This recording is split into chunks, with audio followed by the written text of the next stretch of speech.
Hello and welcome to Charmed Fantasy, where we are playing Sleepless in Drakkenheim, continuing on an epic quest created by the Dungeon Dudes in this module.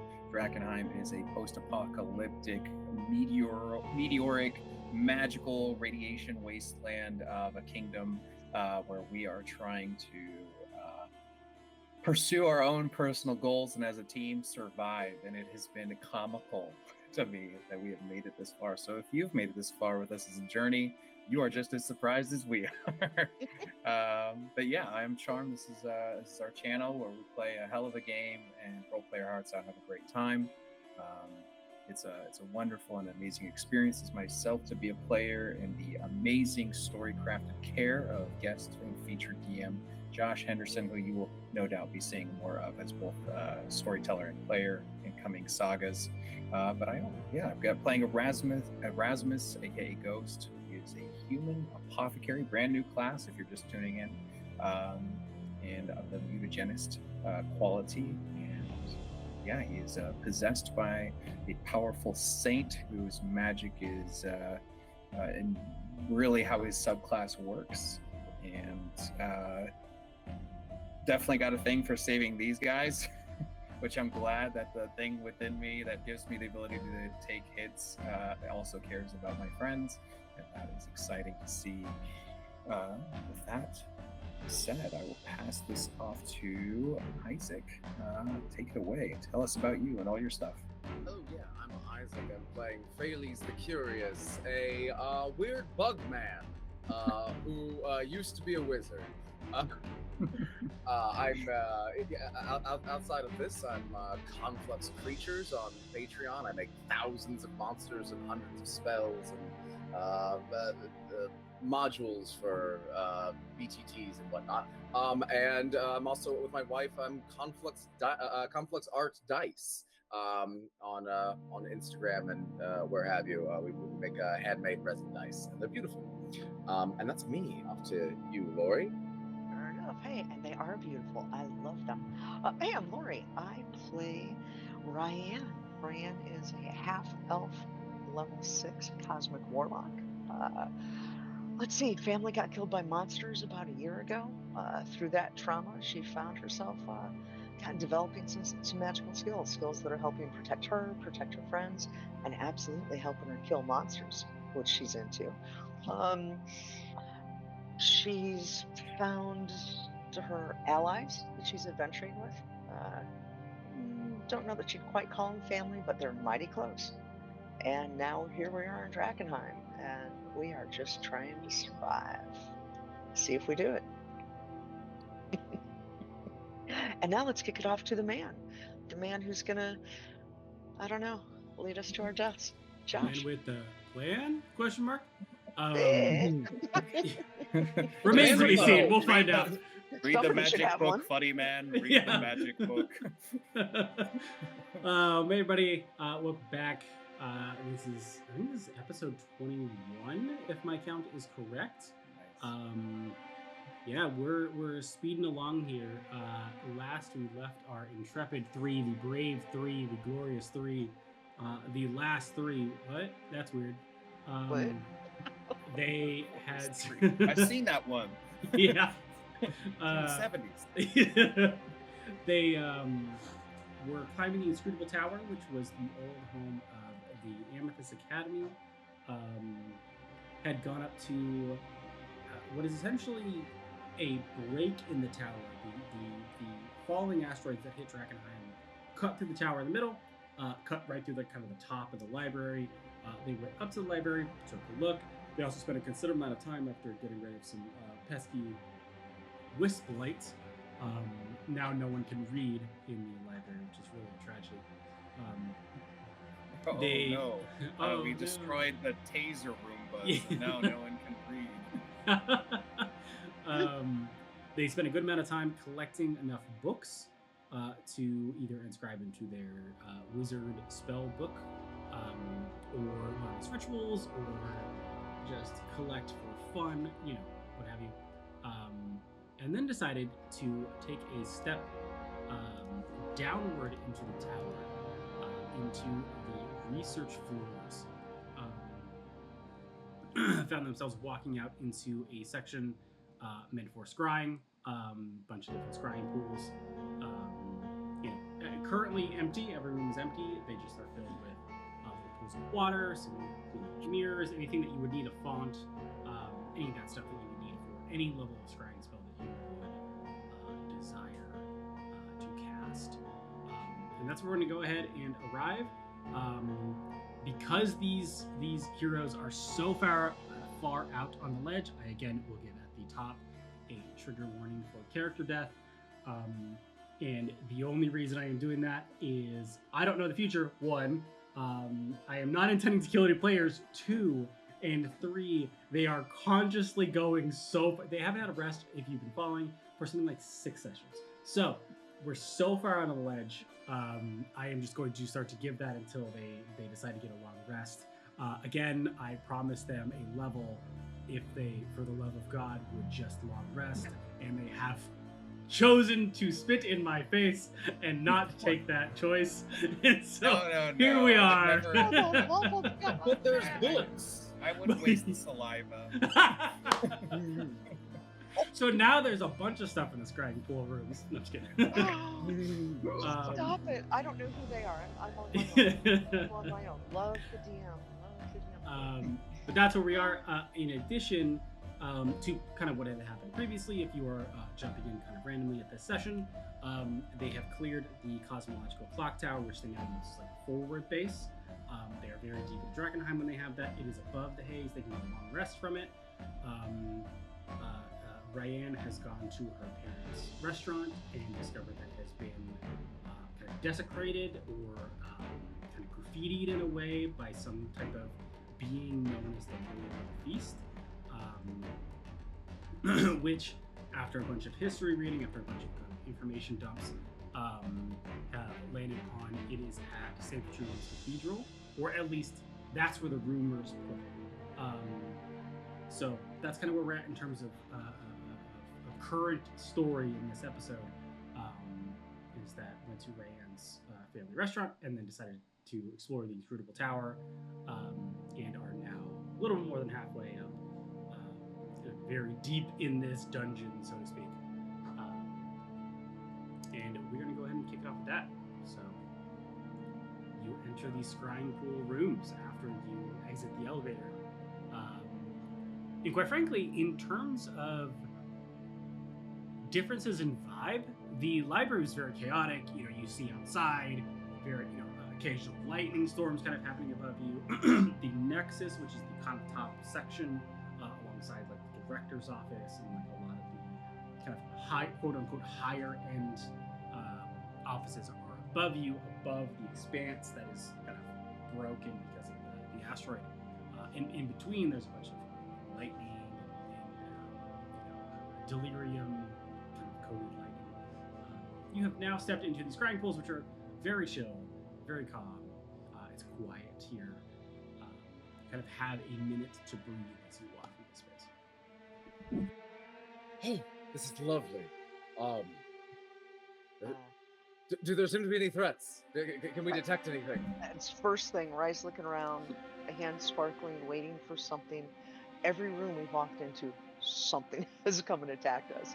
So she is absolutely expecting something to come and attack us. What was that little lobby before the feasting hall where things were fine? Wasn't there something in the lobby? We had lured the things out of the lobby and killed one and pushed the other 3 out. Oh, shush. But look at the craftsmanship on me. People look at a scrying pool and they think, "Oh, a pool. I've got one of those." No, these are very just meticulously engineered, incredibly difficult to build. While he's talking, Rye is still looking around for threats to see if anything is coming in. She's like, yeah, No matter where you touch in the pool, the ripples will eventually resolve into a very regular pattern in a really excellent way. It's very satisfying if you want to try it.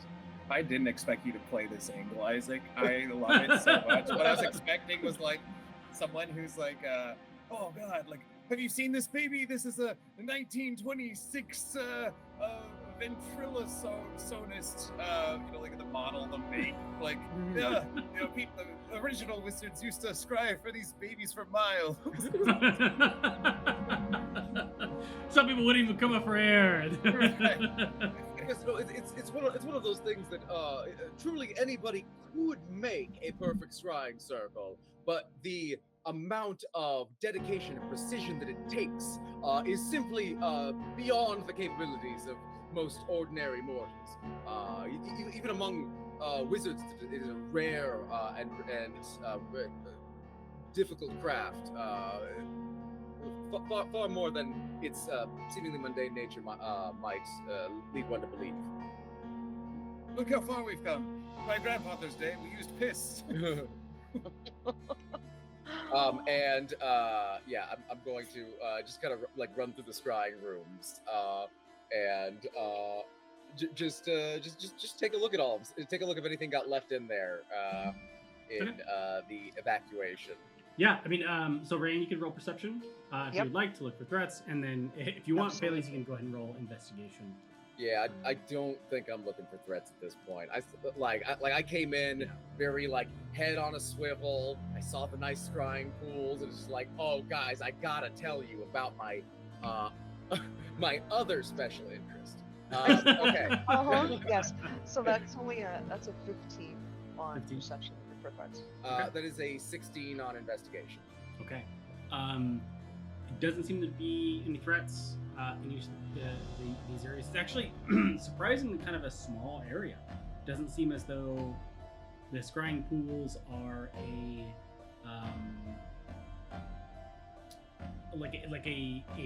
large area. You know what I mean? Like people will show up, maybe they get there and they're like, oh, all the scrying pools are filled. I'll come back in an hour, right? Who knows? Whatever.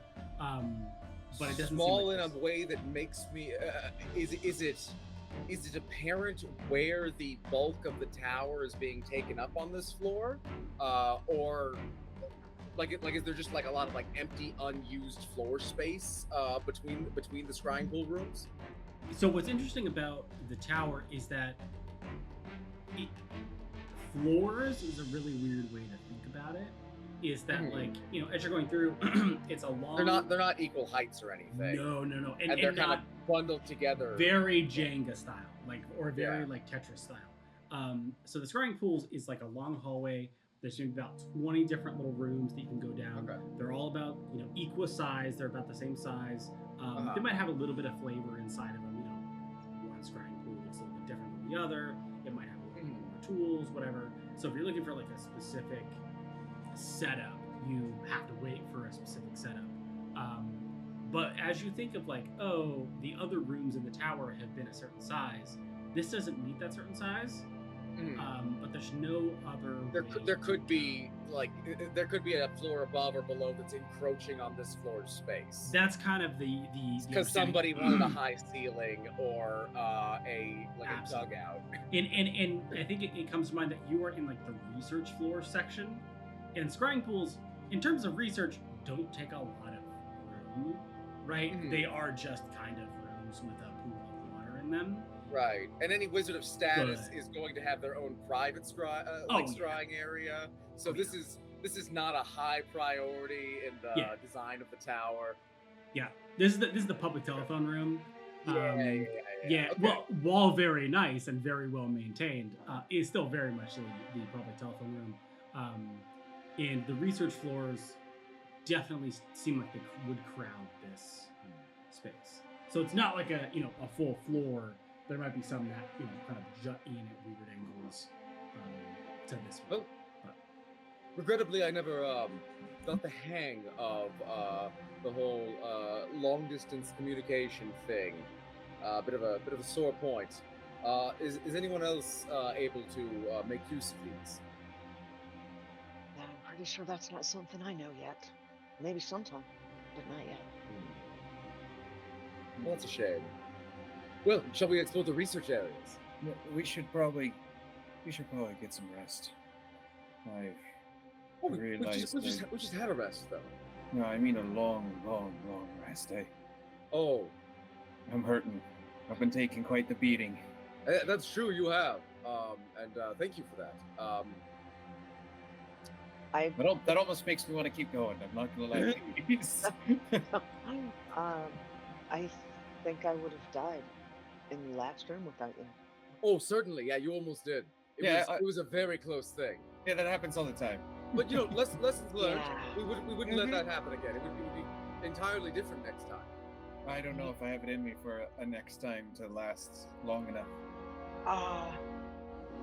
Bailey's, what do you think? I know this is everything. This is your playground. I think you could stay here forever. And Not I'm forever, interested- just for one more room. just one more room. I wouldn't mind leaving, resting, fortifying ourselves, and coming back. I don't want to strong arm the group. It is clear that He's like this little arm. there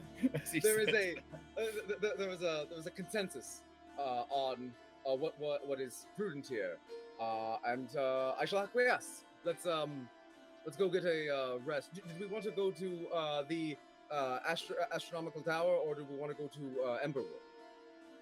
I feel like we have news to report. Yeah, we should report. Yeah, I think reporting would be the best course of action. Resupply, tell the people who would like to back us that this is the moment of all moments, and get some fresh air. I need a breather. Yes. And tower's closer. I feel like we can make it to the village. Yeah, the tower is actually much closer, isn't it? Consider. We could get to the tower. I would probably also like pretty to soon. deposit these, and Pheles is going to gesture to the circle of tissue paper with exactly 500 pounds of books stacked up on top of it. Before we get to Emberwood, I don't want to be branded a book thief. What if let's get to the tower, let's rest in the tower, have the opportunity to go through what we've got, we can stash what we've got, Right. and then head into Emberwood to share the news and I don't know, see if we can scare up some help, or at least some things that'll help us. Huh? What do Okay. you think? This Yeah. will be great. This will be great. right. We've got some food from the grand dining hall to go. That'll be nice for traveling. And okay, Yeah. let's go. Let's go. let- Let's go. All right. Good. And hey, Pheles, I know this is a big deal for you to leave. I think Be right back. and I appreciate it. Still I be appreciate here, I'm sure, unless it phases into another dimension and is lost forever. I look up and I'm like, can it do? Can you do that while we're in here? We Never should mind. go. Okay. Oh, if it can do that, I would expect it wouldn't do it spontaneously. Right. We should go. All right. Yes. And have we looked around where we are? We've investigated the room that we're in. Okay. It's just a nice scrying room. It's a very nice guy. Lovely to have. I must work out that just that last little tricky bit. We'll start here, where we know it's safe. Well, and it could be second time around could be much better because maybe the things we've cleared out in the rooms. Let's take the elevator back down to the first floor and see if those fellows are still banging on the entrance. Oh yeah. Okay. I Let's, think we've done all right. If they are, I have a means of bypassing them. I think. Perfect. All right, I'm feeling better already. Good job. I'm arms on the guys' backs, and I get Pheles. I'm Feeling like, did that hurt? Yeah. Sorry. Sorry. Forget sometimes. Okay, to the elevators. Yeah, I think the like chitinous plates are starting to like extend off a little bit, and like it's almost giving like a feathered appearance at this point because they're not like fully flush with his skin anymore. or where his skin used to be. Nice. And he's just kind of like, he's gonna shiver, and it's gonna like cause like them all to kind of rattle together for a moment. Oh, Okay, let's go. okay, that was kind of cool. Sweet. All right, let's get out of here. Heads on swivel still. All right. So elevator lobby. Yes. So you step back into the elevator from the scrying room. Once again, doing the very strange maneuver of ending up meeting a separate elevator and ending up squished beneath, like in the foot and a half of space underneath my 500 pounds of books. 100%. Yeah. So you get in. You see the lobby. The sexy phone voice. Lobby, and then you quickly drop. Almost as if your stomach is gonna show up into your throat, but oddly enough, none of the books, they're fine. They just sit perfectly fine. They don't. Oh, so rattle, they're not like move. trailing behind us or anything. Yeah. Just sticking with. Yeah, That's nice. yeah, it's pretty nice. You arrive at the lobby. Opens up. You hear the doors of the rogue elevator just going dish, dish, dish again as you enter back out. A very familiar sound as you have spent time. Is that the only bashing sound we hear? So far, yes. But as you walk out, you do hear kind of a lower hum, which is them banging on the door outside. Okay. Sounds like they're So still the door is still closed properly, in addition to being barred with the Immovable rod. with the immovable rod. Yep. Okay, you guys stay in the elevators. I'm going to grab the rod, and then we're gonna run back upstairs to the library, and we'll simply leap out. You're gonna use magic to keep us from dying. Oh yes, no, I assume that part was implied. Yes, yeah. We're not simply going to hope that the pavement provides us with a soft fall. That There's was a only little so too many high. hate cards in Drakkenheim these days. Do we know if your magic's gonna work out there with all the delirium fragments smashed a bit through the air? It's never been a problem before. Can you try first and we'll follow? Well, you won't be able to follow if I try first. You could try first, and then I could follow. It would require a greater expenditure of magic, but we could do it that way if you prefer. I think the most reasonable thing is for us all to go together. Let's just see how this goes. Fairies, I've seen a lot of good from you and learning from a lot of your magics. Thank you for saying so. There's nothing I love more than teaching. I'm learning from you. Yeah, let's trust her. Yeah. And I'll whisper to Ghost, if it doesn't work, I've got something that can probably help us. Right. Yeah. And Ghost is like now has this juxtaposition so beautifully that it's like a throwback to when Thales is like checking her food for poison, and now we have he leaned in, or like Erasmus, this is just a thing that we do, and then she's over here like, we're gonna do this thing. Erasmus is just with his like aunt and uncle at this point who are constantly undermining each other. Adults are confusing. Right. I assume you're welcome to go up now, or wait for me to do this. You should get in the elevator though, in case this door's seal has failed and they immediately burst through once I remove the bar. Right. If we go up, can we still see you from where we would be up top? No, you won't be able to. Okay. But you can simply prepare to go up. Yeah, I want to see in the elevator. I would expect these. Should they come through immediately, there will be dramatic workings of magic happening in this area, which may be problematic. But what if it's not them and it's something else that killed them all? Oh, that could be it too. I don't think.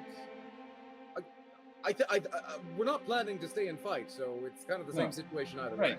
I just don't want you to, get your hopes up and then have something else show up. Be curious about it and then die. No. My curiosity is sated for the moment. Fair enough. I would say, unless you want to do one more room, in which case, I could handle that. Lie. I was like the narrators. That was a lie. Okay, how's this? You go pull the rod back to the elevator. We go up. I don't want to go up yet. I want to stay in the elevator because I want to have you. I want to have your back. I want to solve it together. But we can't all fit with his books. Right, so we're gonna have to take separate elevators up in either case. But if you want to stay here and wait to see me get in the elevator, I take that as great kindness. Yeah, let's do that. Okay, so I'm going to run up to the door, and grab the. I'm trying to time it. So right after one of the big pounds, I'm going to take the immovable rod. I'm going to sprint towards the nearest elevator, hoping that the door is actually just locked still. Okay. So you walk up to the rod, you grab it, you take a breath, you wait for the series of smashes on the door. You disengage, and before even listening or hearing anything or seeing anything, you start sprinting to the elevator. You get to the elevator, you jump in, you turn around as you're it's like a jump turn around as you jump in, and the door remains totally closed. Oh, good. And I noticed that just before my magic my circle of books mows me down, and flattens me against the elevator. And I uncomfortably say library to the nice library to the nice elevator lady. Yeah. And just library, and again it goes library. Shooting up. You arrive at the same floor that you were at in the library before, which is essentially the first floor of the library. And the doors open, and again, all the wind starts to filter in around you. As you are now back in the kind of open air of the library. Is there an edge that we can get to, or are we going to have to kind of climb up? So where the wall is collapsed, is it collapsed all the way down to a floor level that we can reach, or are we gonna have to kind of climb up part of the wall to get over it and to where we can see out? It depends on where you go up. There are definitely areas where there was a staircase and that entire section was obliterated. So the staircase just kind of ends into the middle of nowhere. So you can definitely just walk up there and look outside. Phillies will skip up here. This was an excellent idea. I'm so glad we didn't try to push past those golems outside. Really ingenious. Who thought of that again? So far, so good. Let's get out of here, and then we'll celebrate. That was you, Felix. That was you. Oh, was it? Let's get us out of here. Let's get out first. We'll celebrate later. I imagine that sounded very conceited of me. I had entirely forgotten. No, it's all right. Even a broken clock tower is right twice a day. Right. Okay, so do we want to time this out? Hold hands? How are we gonna do this? Have you ever done this before? Oh, well, a little bit at the astronomical clock tower. I discovered I'm quite good with heights. Then we'll it helps that I can't really see over the edge here, since we're gonna have to leap this gap to get out the hole.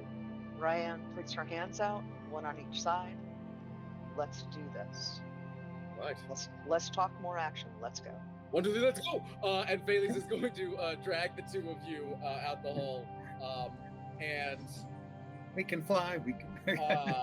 And then realize that, oh no, I need my hands for this. He's gonna let go, and he's gonna cast Featherfall. So, silent scream. The fun part about the breach, the shattered breach, is that gravity's weird here. And so you hold hands and you jump out, and you jump outwards, right? Like you jump off the tower. But there's a minute where you're like, yeah, and it's very much like you're walking on air. You're like, hooray! And Bailey's he's like, I didn't even cast any magic yet. Undoes his hands. Your magic is working. Cast Featherfall. let me read the spell for Featherball to Oh, God. read It the affects language. up to Entered in an 5 unwitting creatures encounter. in range. It slows fall to 60 feet per round. Perfect. It lasts for up to a minute, and it prevents any damage from falling. Great. So it's I think it's pretty funny because you walk out like a good 20 feet from the tower. You're like, this is amazing. Like, but you slowly realize, because none of you have fly speed, right? None of Right. you can fly. We kind of kicked off from the tower. Exactly. Imagine You air kicked resistance is off, kinda slowing us and then you down. get to 20 feet, you're like, wait, none of us can actually fly. And you kind of sit there and you're kind of suspended as you're kind of slowly being pushed outward from the tower. Very slowly, a foot a minute. You're like, ugh! It's like being in space. You're like, how do I? And then you hit 25 feet and immediately drop. And it, that's when Featherball kicks in. I think you're only. I'm trying to think of how high you'd be. Probably somewhere between 120 and 180. Okay, so it'll take us 3 rounds to So fall. it'll take you 3 rounds. And I think that would be fine. And so you fall, and you land safely on your feet. And Pheles, I think the timing for you is that immediately when your feet touch the ground, you feel the spell end. You're like, oh shit! like that was a miscalculation. Okay. Well, that's excellent. I have an idea for how we might make our way to the director's office. But right now we are in an open clearing in Drakkenheim. Let's move. Right. Yep. Absolutely. So we're gonna attempt to make our way to the tower. Being quiet. The hustling. cosmological clock tower. Yes. Great. Oh yeah. I should specify. There's a couple of towers. Yes. Got it. And as we're moving, I'm like, Pheles, that was awesome. I don't know if that's that's something you could teach me, but I'd love to know how to do that. Oh yes. If you'd like to undergo a course of study with me, my rates are excellent. Something to think about for the future. Something to think about while we're sneaking out. All right. Cool. Well, we are now officially in encounter table business. So let's get it. How fast you guys moving? Fast, right? I want to say fast. I want to say fast. All right. Cool. I'm feeling like going big. It didn't matter. I rolled the same on both. Great. Happy to go be ahead and alive roll. right now. Disadvantage. Give me 2 rolls. No stealth. No perception allowed. We're just gonna rock and roll with whatever we roll into. 60 for the first roll. Which was 60 what? For the D100. For the D100, and 24 for the second roll. So 24. Okay. 3 on the 10. 7s on the 20s. I read the wrong table. I was like, what? Wait, what? The party is awarded a boon of the old gods. I know. I was really confused. I was like, That can't be right. 100%. That's exactly what I thought. I was like, that seems weird. What do you mean instant death? No. TP What kind of what? death? Instant. Instant. Instant. Psycho death. Sorry.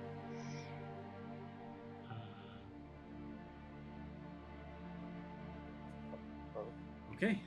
Let me find where's my things? It's not giving me confidence. I like it better when he looks at a table and he laughs. It's like, oh, this is gonna be fun. Yeah, I know. It's the exact opposite, I think, of what you want. Welcome to Drakkenheim. I'm trying to find all my die. They're scattered just the winds. I'll just roll for you. What do you need? Roll me 100 die. Okay. Great. So you start to sprint forward, into the inner city of Drakkenheim to get back to the clock tower. You turn the corner. You find face to face with more than a dozen haze hulks, kind of lumbering in front of you. That's a new word. You say haze hulks? Have any you've of seen us a couple are? before. Oh yeah, okay. Yeah, they were some of the very first creatures that you found. Okay. It's just been worse since then. That's just what the fully succumbed people are called. Yeah. Got it. Okay. You said a dozen? More A than dozen? More than More than a dozen. Exactly quite threatening. 16. I'm trying to find my things are really so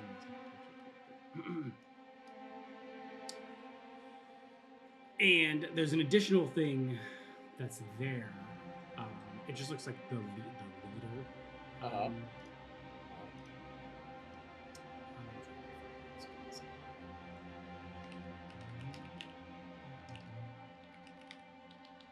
can type. Oh, bye. Are we so close that could we speak to each other quietly without them hearing? We didn't get a perception check. Yeah, no, you guys So there's going to be sprinted a close into these. encounter range. Yep. What if we can outrun them? We don't need to fight. Yes, we can and should. Yeah. Fair enough. That's what I was thinking. I'm like, invisible and peace out. So I could make you invisible. Ryan, if you have a spell that can slow them down and make them worse at chasing us. Okay. Well, let's go ahead and roll initiative. Kick this off. Nice. So. Okay. Yes. Okay. It's going to be an 8 for me. 8. Okay. Oh, Correct. nice. Erasmus. 22. Nice. Dirty 20. Okay, I'm gonna do these in chunks.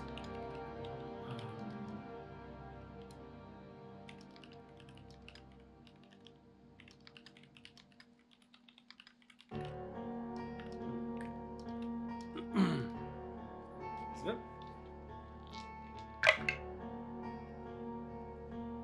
Let's go.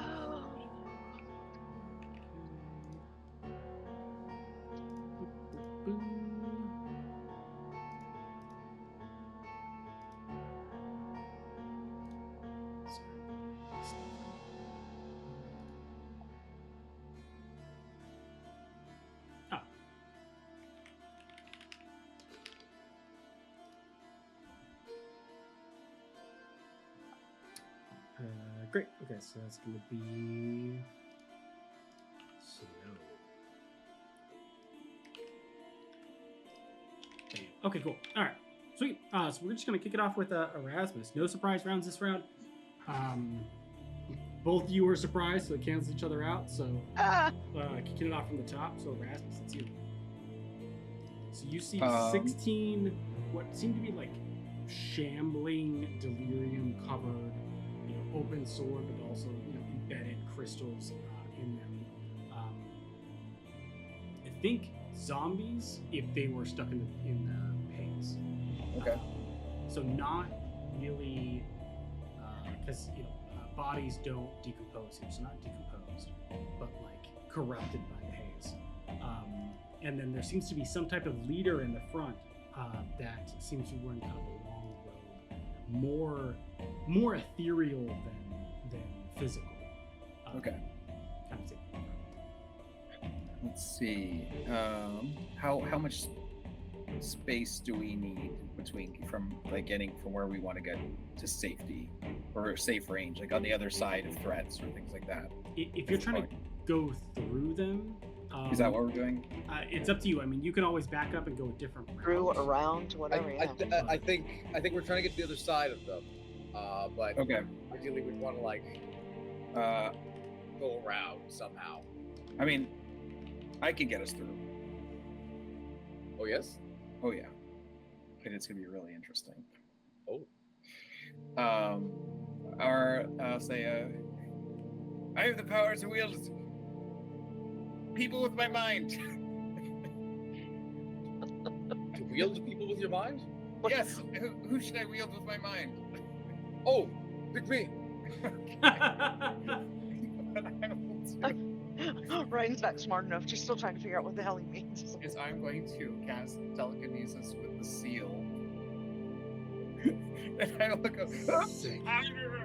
Just yeet him, not throw him, but just control 1,000 pounds up to 1,000 pounds. Mm-hmm. But I mean, I imagine since he's nowhere near 1,000 pounds, the velocity of which I can move him is like contesting it. Yeah. Yeah, and so you automatically fail. I can move you 30 feet in any direction through the air. Sick. Excellent.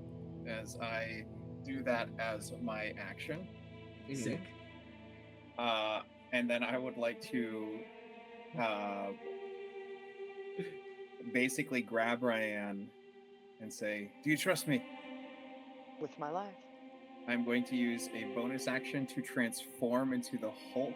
Not the Hulk form that's called the Hulk form thing, but it's into the Saint form.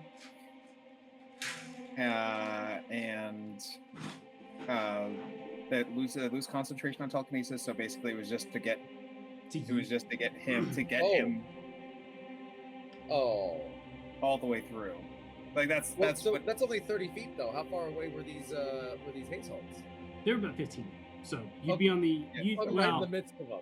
You'd be on the other side, but you're within 10. The nearest one was 15 feet away, and there's 16 of them.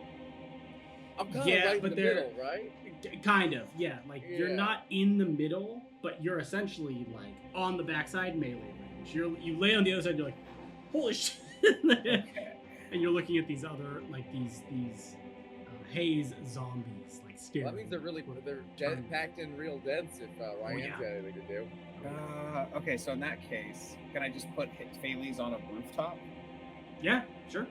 Hell yeah. Okay, so I will go woof and launch you up onto a rooftop with my action, and then lose concentration to transform into the Saint, scooping up sweet, innocent Ryan into the bosom of her favorite spiritual entity. Oh, you're back. Hi. Let's see, and then I will do a jump, or like basically what it says here with this ability that I get a massive jump distance, which is cool. Like this is they really thought about making this thing feel like Dr. Jekyll and Mr. Hyde in their conception. That jump distance you got. It's I remember reading it and being like, I'll never use that. And here we are being like, oh, I'm using it. But wait, Drakkenheim. But wait, okay, so it says you become large, but your jump distance is doubled. You count as one size larger to determine your carrying capacity, weight that you can push, drag, or lift. Okay, so I think normal jump distance is half your strength score, so this doubles it to your strength score, right? Was it half or?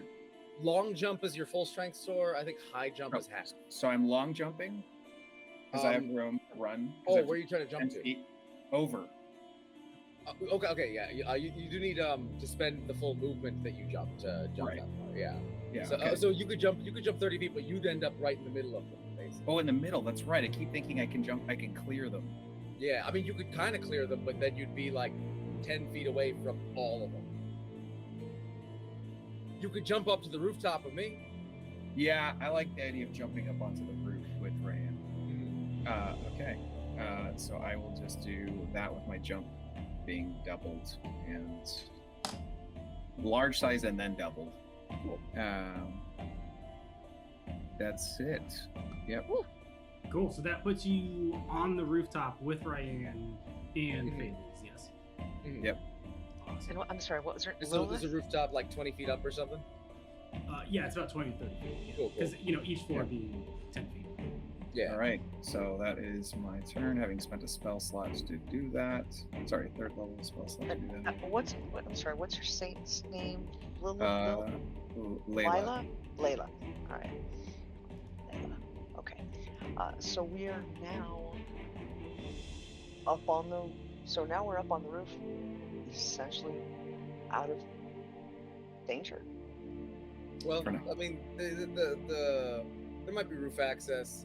These guys might be able to climb or jump or teleport or throw stuff. Okay. All right. Well, we're on our way back. Let's see if we can slow them down even more to get out of the way. We'll try something. Hey, guys, don't look. Okay. Ryan puts her hands out. Bailey's might peek a Kinda- little bit. Kind of some glowing things going on. And you see just a vision of it. Almost looks like the sky has opened up and there's some stars there, and it almost is a bit of a hypnotic pattern that seems to be dancing with stars. And our friends, the Mr. and Mrs. Hulks and their friends, should make a wisdom save of 16 to avoid incapacitation. Nice. Okay, so how many targets? Because there's like 16 of these targets. So obviously Unlimited targets. within Every the single unlimited one. targets. Yeah. They got eyeballs. They're targets. All right, Everyone, baby, everyone. I grouped these, so I'm just gonna roll 3 because there's the leader and then the 2 groups. Because I'm throwing my dice right now. Just as a heads up. So what am I rolling again? You say Constitution? Am I correct? Wisdom, Wisdom. 16. DC 16. Well, they're really smart. So They best not be. They didn't look smart. Okay, both of those failed. That one actually succeeded, surprisingly. Okay, so the leader, so to speak, seems to have shrugged it off. It's more of it seems like it has more faculties than the others. The others seem like they've just been risen from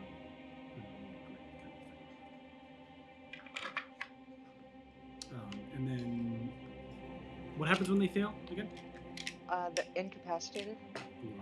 Technically, maybe charmed and incapacitated. No repeated save, and they could be shaken awake. Yep. Incapacitated, speed of 0. Charmed for the duration. While charmed by the spell, creatures incapacitated, speed of 0. Can undead be charmed though? I'm not seeing anything that says that Okay. they can. It's usually built in their stat block. Yeah, Exactly. it doesn't. So Lots of undead can't be charmed, but not all of them. That's what I was just Yeah. checking. Yeah. These ones are so Assuming much that- alike their living selves that I imagine that's That's- that choice. Exactly my thought. I think the charm. I think the incapacitation effect isn't dependent on the charm. I think the charm rider is on there just to give elves advantage on their saving throws against it. I think that's literally the only purpose. Because Okay. Makes sense. Cool. So you see the 2 kind of larger groups notice the jump and then immediately kind of look up and start to shamble their way forward to kind of start to climb up the side of the building and go inside. And you hit them all, and they all kind of seem to, kind of like you're stunned someone in a video game. They're just kind of like, doo-doo-doo, kind of just standing there, just confused. That's awesome. Whereas the quote unquote leader, kind of the more ethereal looking one, seems unaffected or seems to kind of shrug it off, and still is looking up at the and in response, is that your turn? Right? Unfortunately, yes. I'm like, I want to do more. I know. Uh, Don't we all? Right? Yeah. Yeah, that'll be enough. And if it makes any difference on anything for calculations, my movement speed while in this form is 45 feet. oh, Pretty good. Yeah. Nice. So I don't know how these calculations work. We're on top of a building. Are there other buildings near us? Could we essentially just Oh, hop? yeah. From, You could so- essentially just hop. Yeah. Boom, hop. Think from building of to like building. old school London kind of vibes. Yeah. Like you could Yeah. just kind of move from building to building. Yeah, because I'm thinking that with movement speed, I would hop, but if yeah. I can just catch a ride with Layla, Right. I don't hate that. And that so, 45-foot movement speed lets you get a 10-foot running start, and then your full Yep. double your strength score long jump. Yeah, so 36 feet. Yeah, so you can get a 35-foot jump with a 10-foot running start. Oh yeah. Which is That's pretty neat. solid. That's nice. So- That's Got it. nice. Well, and I'll just say to, I guess it's not Ghost, I guess it's Layla. All right, well, looks like you slowed him down some. Keep moving. Thanks for the ride. I will use my last third level spell slot. Thank goodness for those 2 extras. Before you do that, the kind of Oh, right, it's not ethereal my leader is turn. going to make an attack. Yeah, cool. It's just going to shoot twice with a bullseye off its back. Oh, God. oh. Oh, I'm like, wait, Um, didn't we take cover or anything? We didn't take cover. Okay. did not take cover. We've got an elevated position. Taking 2. And I'm holding Ryan like a new dad holds a baby, or not Yeah. a veteran dad holds a baby. Let's see, this is- I'm doing a little nuzzling. I'm like, this isn't the right time. But never mind. You cannot control yourself. There we go. What? Okay, so that was a crit. Glorious. However, wait, is he shooting at me? no, shooting at Ryan. Okay. Oh god. Hold But on. honestly- Time out. I got Mhm. that. Hmm? I got that. I have a reaction. You got. What's the reaction do? I have a reaction. The reaction is because I've got 3 orbits. Oh, How long do those last? Short or long rest. Glorious. Okay, great. we just took a short rest. That's right. After combat, you haven't been shooting at anything since, I think. Yes. Yeah. Because Not of the talking. books. I just don't even pay attention to me. Carry on. Just- Well, so take the I crit. totally forgot too. Yeah. But so out of curiosity, so if you had those, what would those do for the? So as a reaction, the intercept one, if I'm hit with a melee or a ranged attack, I gain Hmm. resistance to damage from that attack. So it's essentially Oh, absorb okay. elements. Yeah. Yeah, Okay. essentially absorb elements Okay. Cool. Good enough. with more than elements. But yeah. Great. Yeah. Nullify the crit. That'd be sick. Mhm. Um, It's really not that much damage. I rolled terribly, so it's going to be 7 total piercing damage on the crit, which is Yeah, I almost wanted to taunt him, but I'm not that stupid. I mean, Is that all you Nice. got? Bam. Never mind. This has okay. happened before. Okay, Uh, right. It's like, oof. Felix, Ah. now it is your turn. Okay. I am going to I'm gonna cast invisibility on Erasmus and Ryan. And I am going to move away from the edge of the roof and drop prone.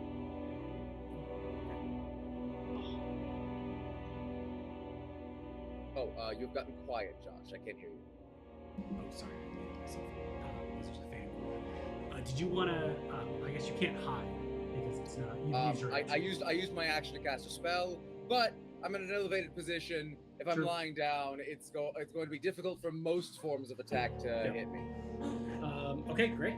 So the 2 of you disappear, which is pretty funny. Because you just got shot at with a bow, so you're like, and then you just disappear, including the arrow. And I imagine that the Billy just like, That haze I Hulk's got like, him. man, what a good crit! I Yeah, shot those guys yeah. so good they both stopped existing. they they literally disappeared. Man, I am so good at my job. Is the arrow also invisible? It's gotta be, yeah, because it's now Right, part of her anything hand, yeah.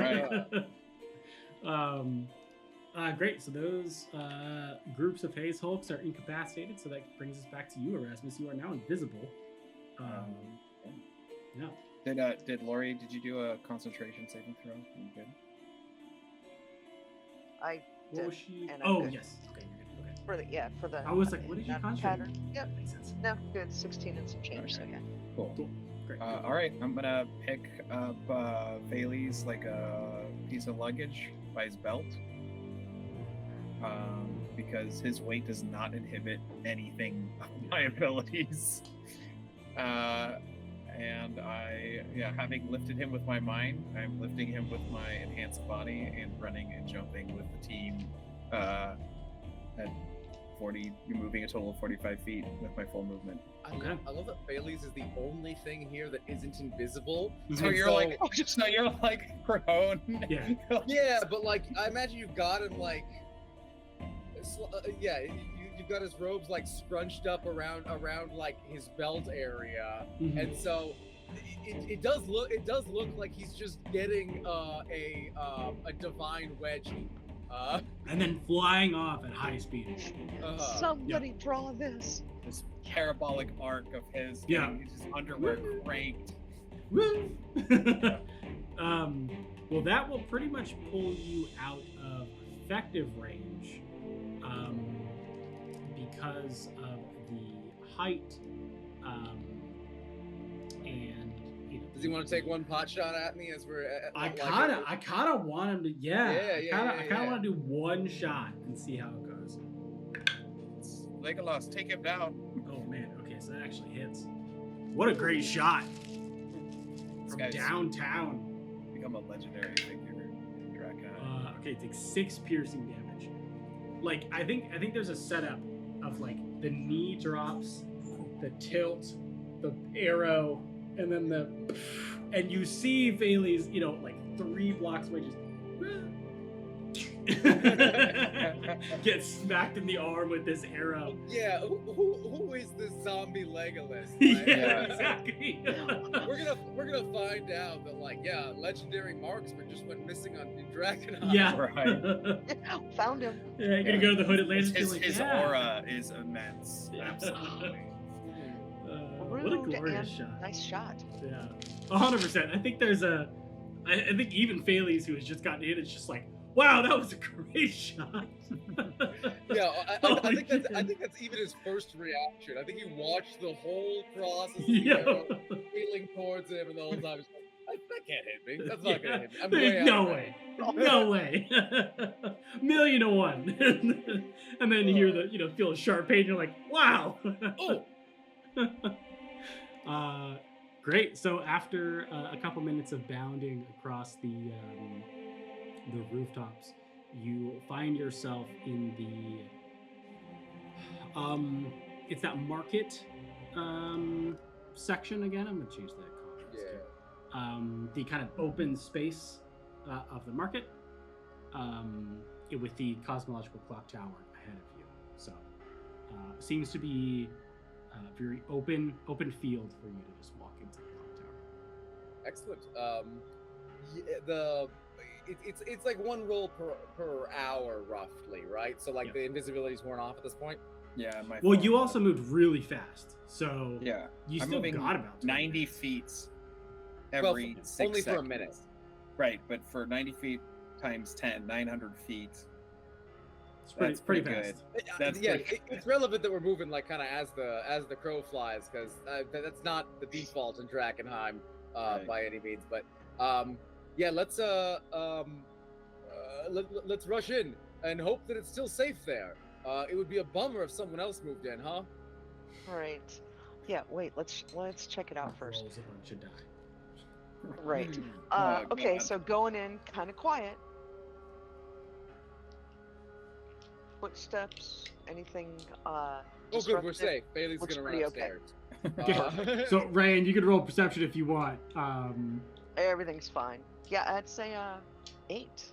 Yeah, hard to tell over Phalles running upstairs. We gotta.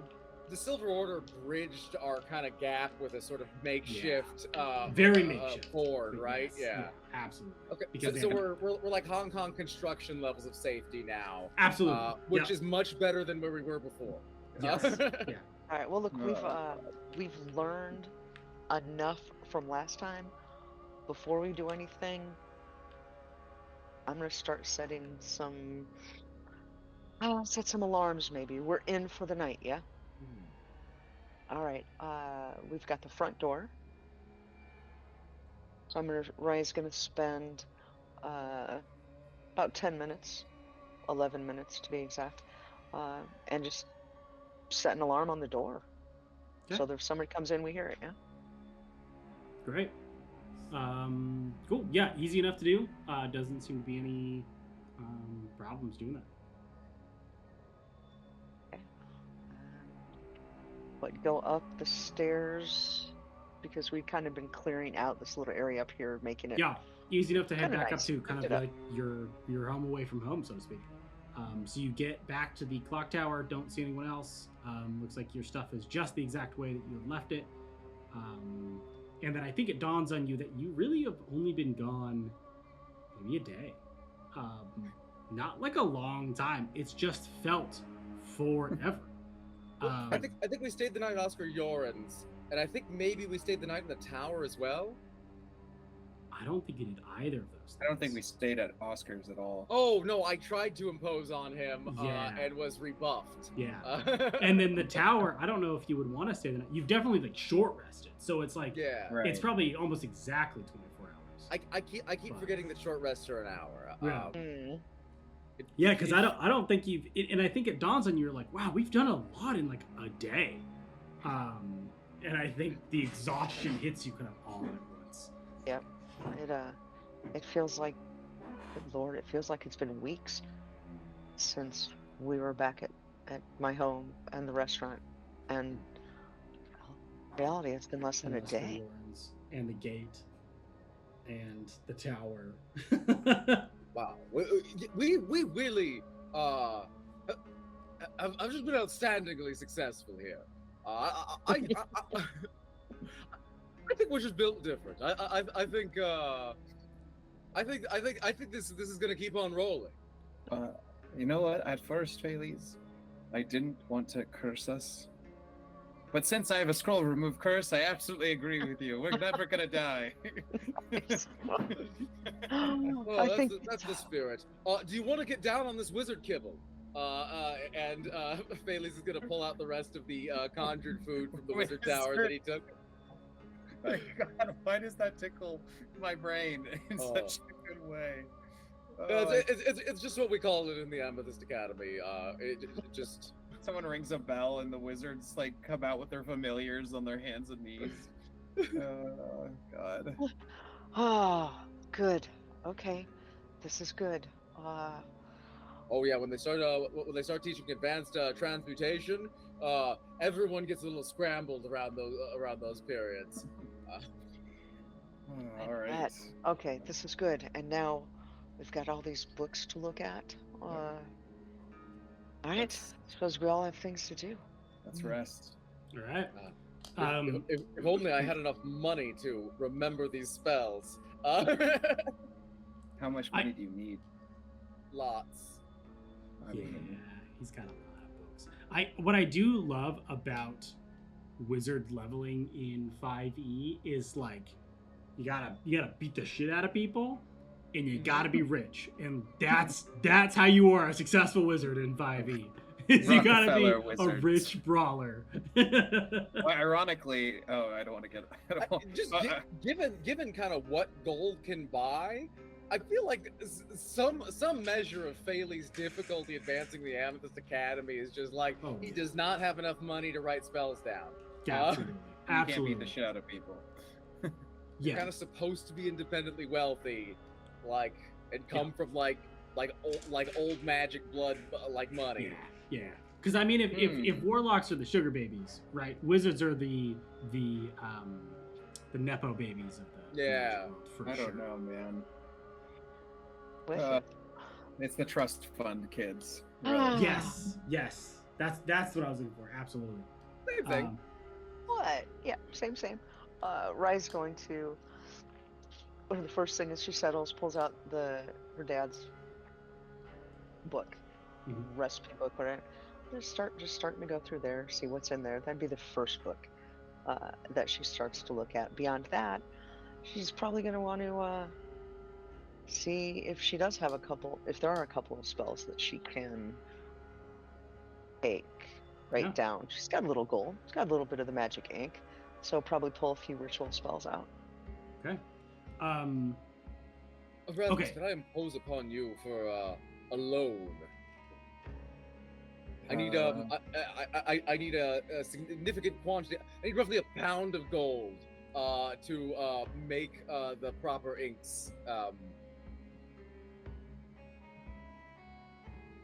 many gold pieces are a pound? Right, how much is a pound of gold? Now, I have most of that. If I could impose upon you for a loan of perhaps 25 gold pieces.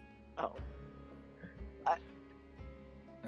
All right, you just keep hitting me with that juice whenever I need it, and you're in. Oh, always, yes, of course, yes. Yep. Perfect. Yeah, and I've got some too. So between the three of us, we've got what we need. Yes. Excellent. Okay, we're gonna grab some ritual spells. And we level up, right? Yes. So what I was going to say was, for Rayanne, I think as you flip through the cookbook or just the book in general, you find a whole bunch of recipes that you, quite frankly, have known. Maybe not how to make them, but they sound very familiar to you. and then those passages about the feast, like just kind of constantly there's written pieces in there about that. No additional hints, I'd say, about where, why, what. It seems very, it's very low IQ. Like the logic and the puzzling and it seems almost pure rage as opposed to high logic or high intelligence. And I think that's what you get as you spend kind of a good portion of time through one of your family's prized possessions. That was it. But otherwise, we're gonna go ahead and level up. So we'll take a quick break here and let everybody level up before we kick off. So we'll do a long rest, let everyone kind of and done. We'll come back, yeah. Pick the spells they want to learn, pick the ones they want to do that with, and take a quick break. And we'll come right back. All right. Okay, so repelling black. Hey everybody, welcome back. A little bit of a break to give these wild children a chance to long rest, level up, get some spells, do the whole thing, and we're just going to jump right back into it. So you awaken the following day after, quite frankly, depending on what you spent your evening doing, possibly not sleeping. Failies, looking you. I got some sleep. I got at least 5 hours of sleep. I need to roll a d4, a d20 to see if I become more corrupted. Great. Yes. Anyone who has corruption needs to do that same.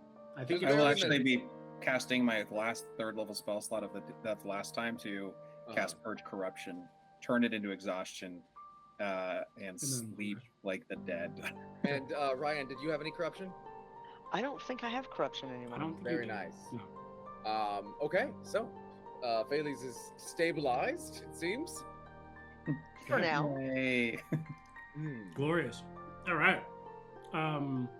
Awesome. Yeah, so each of you awake after having a long rest, getting your health back. It is, quite frankly, at this point, I wouldn't say a bright, shining day. I'd probably say mid-afternoon in Drakkenheim, but at this point, doesn't matter too much considering how deep you are into the city. But you awake filled with energy to continue your adventure. Yes. What would you like to do? Do we want to travel to Emberwood to catch everybody up on what's been going on and maybe pick up some news of our own? Or do we want to rush back into it? I want to rush back into it. I mean, let me say, Erasmus would be polishing his half-plate armor and looking at it and looking over to each of you through the different pieces he's polishing, and he will just kind of say in a meditative calm, Failies, you've got me thinking. We haven't needed anyone but ourselves. We are beyond impervious. We should keep going the distance. Oh, I'm glad to hear it. Your courage has reminded me of what I wanted as a young boy, and that is to be around heroes until I was rubbed off of whatever glory they had, and it turns out it wasn't knights in shining armor or wielders of divine weaponry. It was people who are just brave or crazy, courageous, foolish. I can't tell the difference, but I've never felt safer. And Failies, I feel like in my dreams, and the spirit guide of the saint has told me I no longer need this armor. Failies, Are you sure? I want your armor. I want you to have this armor. I want you to know that you would have made a hell of a knight in any time. In any story I've ever read, I would have believed in Sir Failies the Curious. You make a better knight than a wizard. That's so touching. You know I can't cast spells in that, right? I don't know any of the words you're saying. Just know Okay. that Okay, I because think, like, absolutely I accept. Thank you. And I cast spells and armor all the time, Thales. You just gotta believe in yourself. That's the only difference. could be a problem. Now the insignia of the silver ore. Do they use a distinctive style of armor, or is it just blazoned? Oh, you're muted. Muted. Sorry, I thought I hit the button. It is definitely a distinctive style of armor. If you want to blend in, you will definitely need to cover it with something. The cloak. Okay. I am going to scour any enameling, any blazoning off with acid, like anything that's kind of added on top of the enchanted armor. And I don't have the I don't think I have the expertise to alter this at all. But I am going to festoon it with the manticore jaw as just kind of this massive collar, or like just a massive spiked gorget essentially. Sick. Okay. Yeah, that's a pretty good disguise. I think you'll be all right. That's some Baldur's Gate 3 shit. Yeah. Right now, right. Charm is what? How big is? Oh goodness, I've forgotten your character's name. Billy Bob. No, Erasmus. Okay, how big is Erasmus? He's a stout, or not stout. He's God, probably no bigger than you and I were when we were in. Okay, just so got He's into still college. a kid, yeah. Like I'd say, like freshman year of college before we really kind of, I don't know, grew into our man bodies.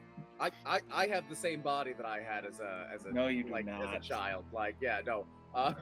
You think that? I have grown not at all. I've known you. Oh, you guys.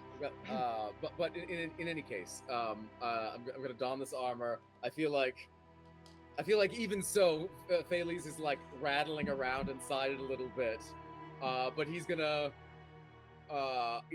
just have an enormous amount of fun, trying to see how fast he can run in it, trying to do a somersault, probably injuring himself a little bit, and then thinking better of doing any more somersaults. This is a very considerate gift. Thank you. And I'm gonna heft my greatsword Twilight, and say, now, did you have somewhere in mind that you wanted to go next? We've got to go back to the tower. We do. I have something that's haunting me though. Is that What's ghost, that? that ghost bitch? Well, I have many things that are haunting me. Come to think of it, but the thing that dogged my dreams last night was.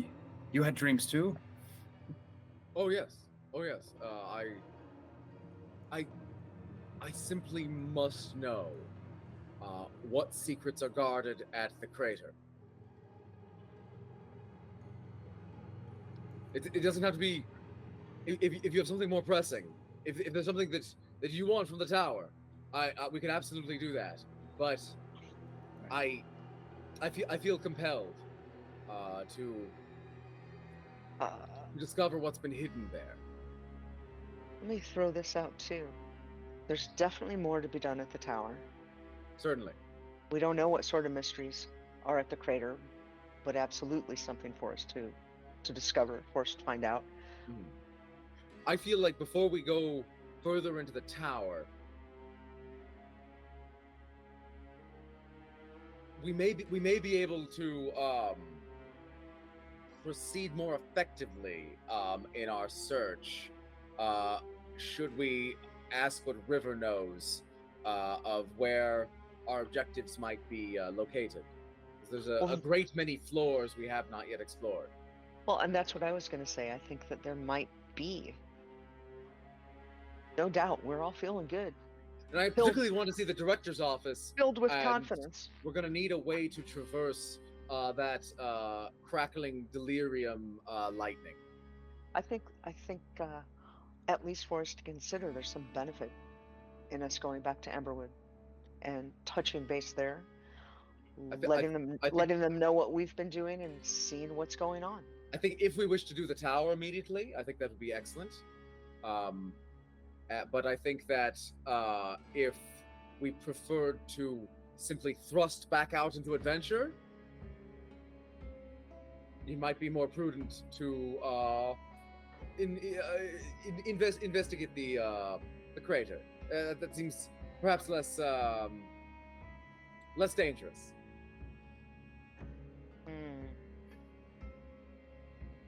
Yeah, I don't know. Word that we'd heard from adventurers who are coming back through Emberwood Village. I actually don't know that anyone returned from going to explore the crater. Oh, certainly, yeah. We've met people who have returned from visiting the crater. It's like a great many people, in fact. It seems it's a ritual site, right? It is a ritual site, yes. Some religious significance to the cult of the Fallen Fire. But if I may confess, I'm feeling somewhat precarious. There are changes working upon me, which I have some measure of control over, but it is not sufficient. And I am frightened of what may happen if it is allowed to progress unchecked. And we have run short of other options besides what the followers of the Fallen Fire call the Sacrament. Okay. All right. I could simply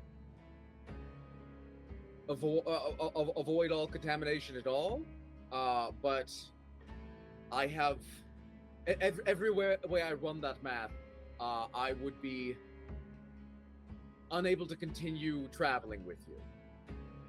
Should I do that? It would take such a toll on my body that I don't think I would survive. Are you talking about taking the Sacrament to the Falling Fire? I don't. Or I may survive, but I would be probably incapable of further travels with you. I am suggesting that at the very least I need to get a closer look at what they're doing, because Oscar Yoren turned out not to have the information I was looking for, and what information he did have, he seemed unwilling to share. And it seemed like it wasn't good enough to kill him for. That's always on the table. It did not seem worthwhile. I don't know of anyone at this point more willing to share the knowledge I need than the followers of the Fallen Fire. I understand that politically, that there is some friction between their goals and yours, or at least there may be. But I'm not asking you to support their goals, only to only to assist me in recovering the knowledge that I believe they possess. Well, it sounds like the best way to go about using our collective abilities is at the Wizard's Tower. Because if there's success or lack of success anywhere else, it's probably going to result specifically with you, Felies, no longer traveling with us. Oh, at the Wizard's Tower? If you go to do whatever you're doing with the Fallen Fire fanatics. Oh, why? If it was successful, why would I not travel with you anymore? Well, I have a feeling they're quite protective over their knowledge. And the definition of success... I'm sure I will be compelled to take oaths or some such. I don't... But... why would those conflict with our shared goals? I don't trust them. What, the followers of the Fallen Fire? Absolutely. Of course not. Why would you trust them? That would be Right, but you then become them. I become them? Is that what you're talking about? To learn their secrets, to join their sacrament? They seemed willing to share them with me if we simply show up. So and, are those who deal assert our faith. Those who deal in addictive substances are eager to share as well. Just the first time. Have you not met anyone with a scheme, Phales? Have you had one? I've encountered many schemes. Should it be the case that if I see this procedure, I'm sure I can reverse engineer it. We don't even have to do it there. I can simply gather the the information that I need to do it in a place of our choosing. We can simply flee, if you wish. After getting a close view of what is to be done. All right. What do you think? And I promise I will not swear any magically binding oaths to act against your interests. Okay. I am your companion. I am your assistant. I am your mentor. I would not betray you in that way. In what way would you betray me? So, I can produce a list if you wish. It may take some time. Oh, God. here's your scroll. This has been a great morning. All right. So then, right now, we're discussing at least two of many options. Yes. Back to the tower. They're both very tempting options, I think. Now, if we go to the tower, I think that we should go to Emberwood first. Right. That's what I was going to say. We just left the tower because we collectively understood that had a bad feeling about that. Didn't feel good. So to go right back, though we've had a rest. And I mean, look at us. We feel better. I think we're stronger. But yeah, I think if we go to the tower, I agree. I think we go to Emberwood first and touch base with River. But Erasmus, you seem uncomfortable with a visit to the crater. I'm not swearing my allegiance to the political faction, if that is what you're worried about. I'll say this. I want each of you to succeed in what you want most. We went and pursued the restaurant for I could share more of the details of my health complications if you wish. No. I assure you, we need to do this for you now. We've done something for Ryan. We owe something for you. We did just go to the tower too. I mean, that's also for you. Yes. I want to make sure that what we do next is right by you while you still have the health to do it. My time is not so short. It is. I'm pulling the arrow that's still in him out. You know.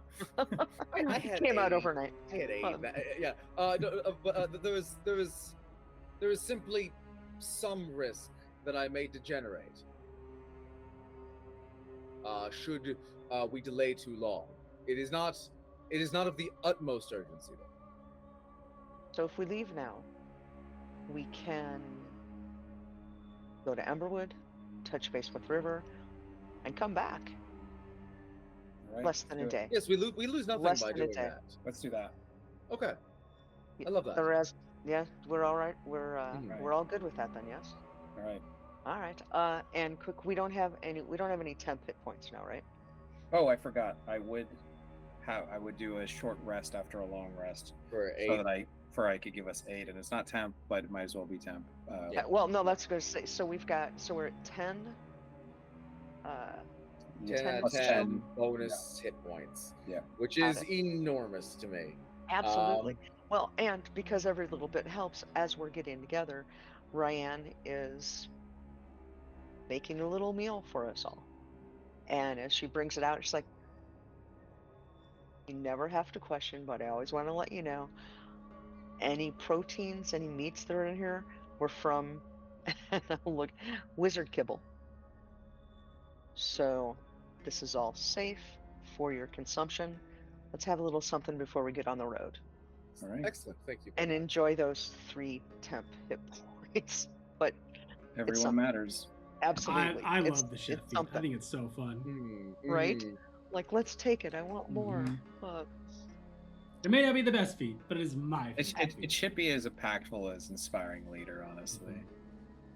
You get like really good at it. Cooking's cooler though. Oh, Right. So yeah, I think we're going to traverse the city back to Ember. Oh wait, that is. Oh, it's gonna be hard. It's gonna be Why? brutal. Why? But we have to go the long way. Yeah. Because now, here's a thought.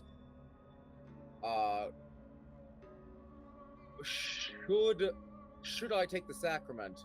We may have a much easier route available to us through this to Emberwood. Take the sacrament, or say that you're interested in taking the sacrament? I think to avail ourselves of that, I would have to actually take the sacrament at the crater, which is if not anything ideal. happens, we're on our way to Emberwood anyway, so I'm not wearing any armor anymore. Yes.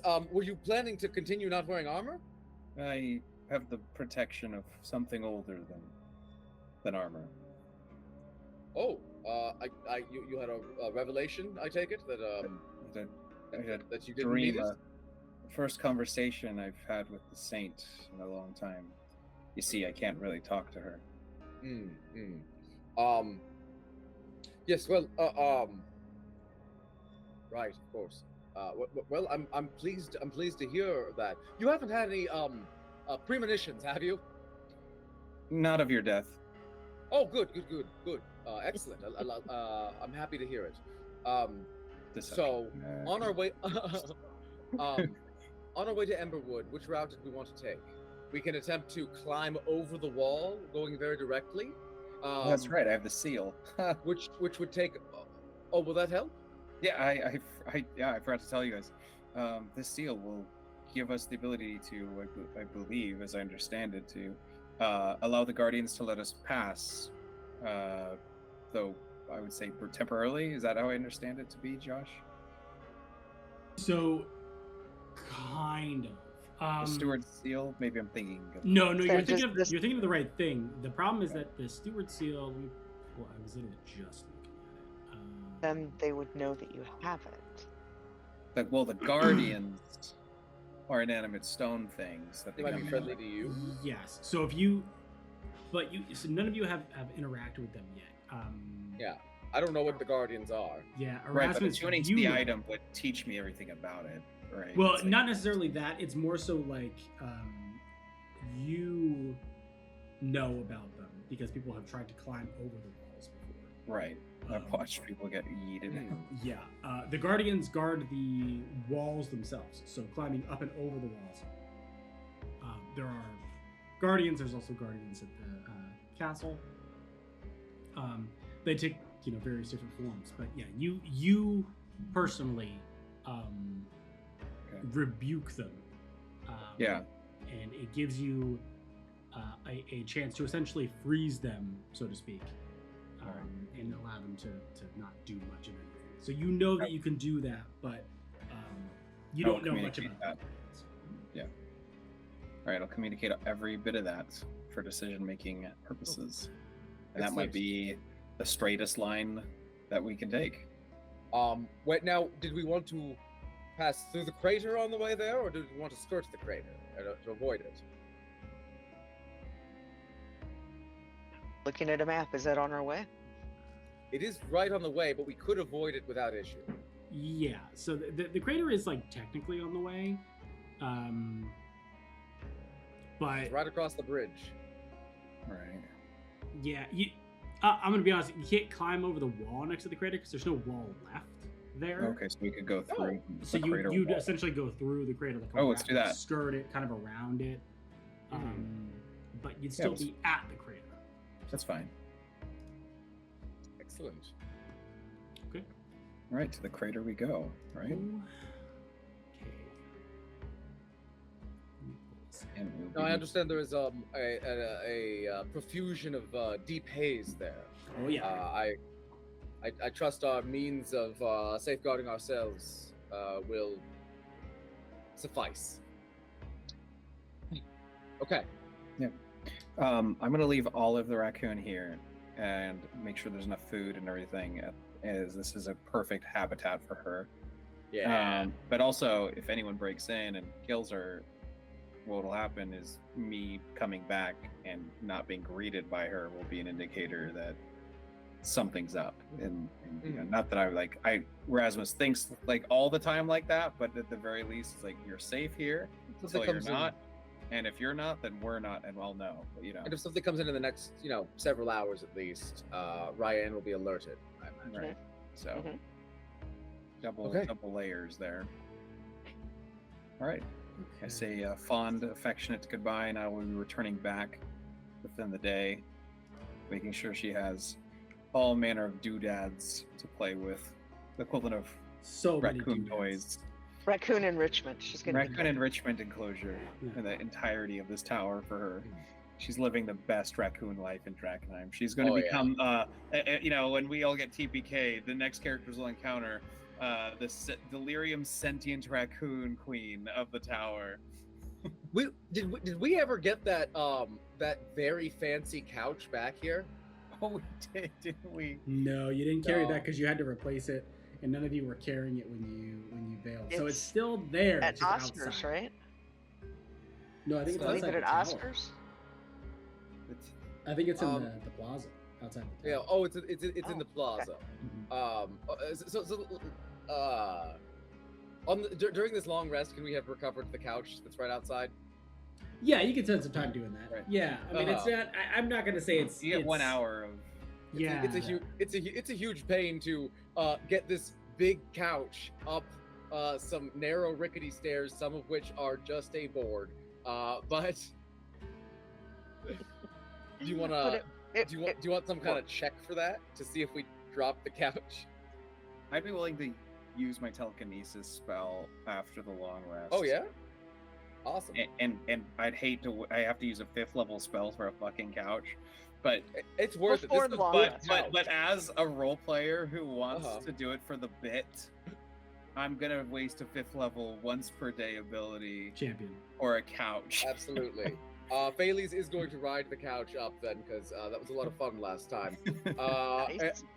And now we have a couch for Olive to ruin. Perfect. Nice. With just like reams of books stacked up around it. Yes. Olive's living the best life.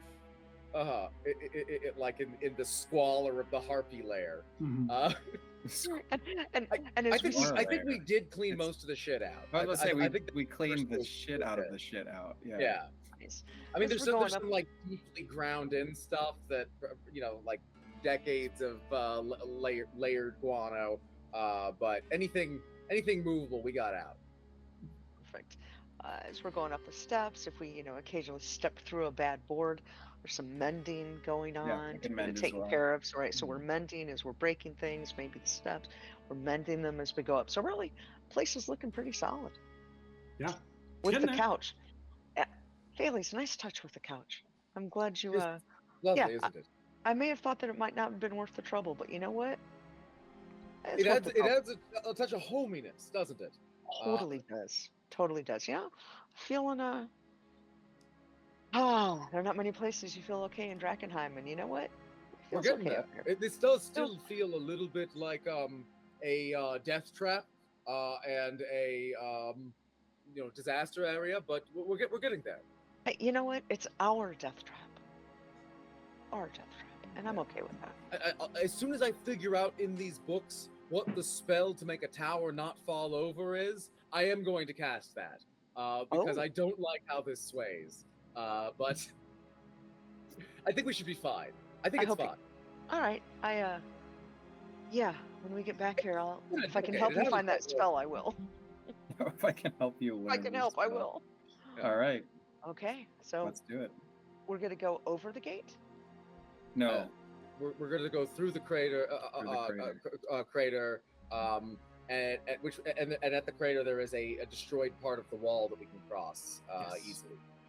No doubt, perfectly open to everyone. Oh, it's going to be with great. No So issue. funny. Oh, yeah. I'm pulling up the map. I'm like, where's the crater? Oh, I honestly don't expect it to be guarded, if only because the environment itself is so hostile. Yeah. It doesn't need to be guarded. Okay. All right. Great and mysterious man behind the curtain. Tell us what as happened. we get closer in the All haze, we've got, Arian. bandanas wrapped around our faces. So, sweet. Yeah, I did the hiking math. Looks like depending on how fast you're moving, it's going to be about one encounter. Depends on how fast you decide to go. Oh. What's the Let's go with an ordinary pace then. Mhm. Yep. a normal, ordinary pace? Okay. We Just love it. Great. So we'll do that. Okay, so everyone roll me the encounters. Sorry, I was reading stuff. 17 on the D20. I rolled a 1 Sick. Oh, I'm sure that's On on the the, fine. on the D100. Actually, I think you've already done that. Hold on. Okay.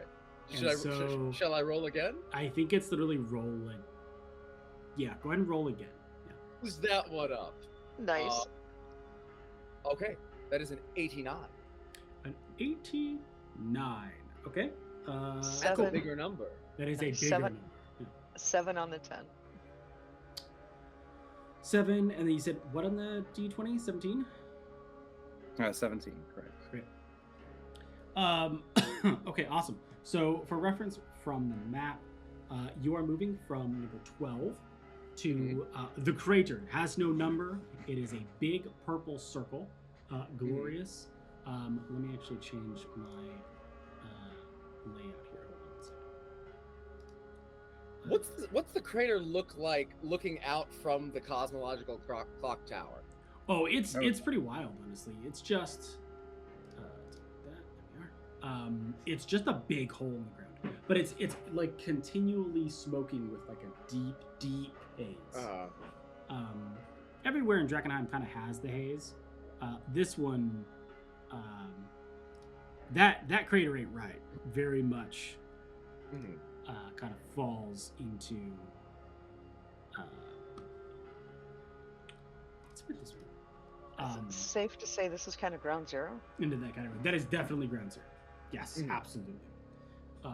Yeah, bar none, ground zero. Yes. Okay, cool. See So what you- destroyed my wizard tower. Out of the Exactly. frying pan into the fire. So you take a long look at the crater, which is your destination. It looks further than it is. And you start to move down the clock tower, work your way out through the market again, across the bridge that's there with no hassle. Oh, love it. You know, and kind of this quick jaunt. You get turned around a little bit, but excuse me. As you get closer to the crater, I think this strange feeling washes over you as you get closer, and you start to get a little bit more. Paranoid maybe isn't the right word, but like cautious. Just you kind know, of a you're kind of- sourceless dread. Kind of, yeah. It starts to grow Yeah. a little bit in you. I have that every day. And As I experience this, I think I am going to, as soon as I recognize it, I'm going to attempt to investigate that within myself. Of just is this something with an internal source or an external source? yeah, go ahead and do insight. Insight? Yeah, insight. Right.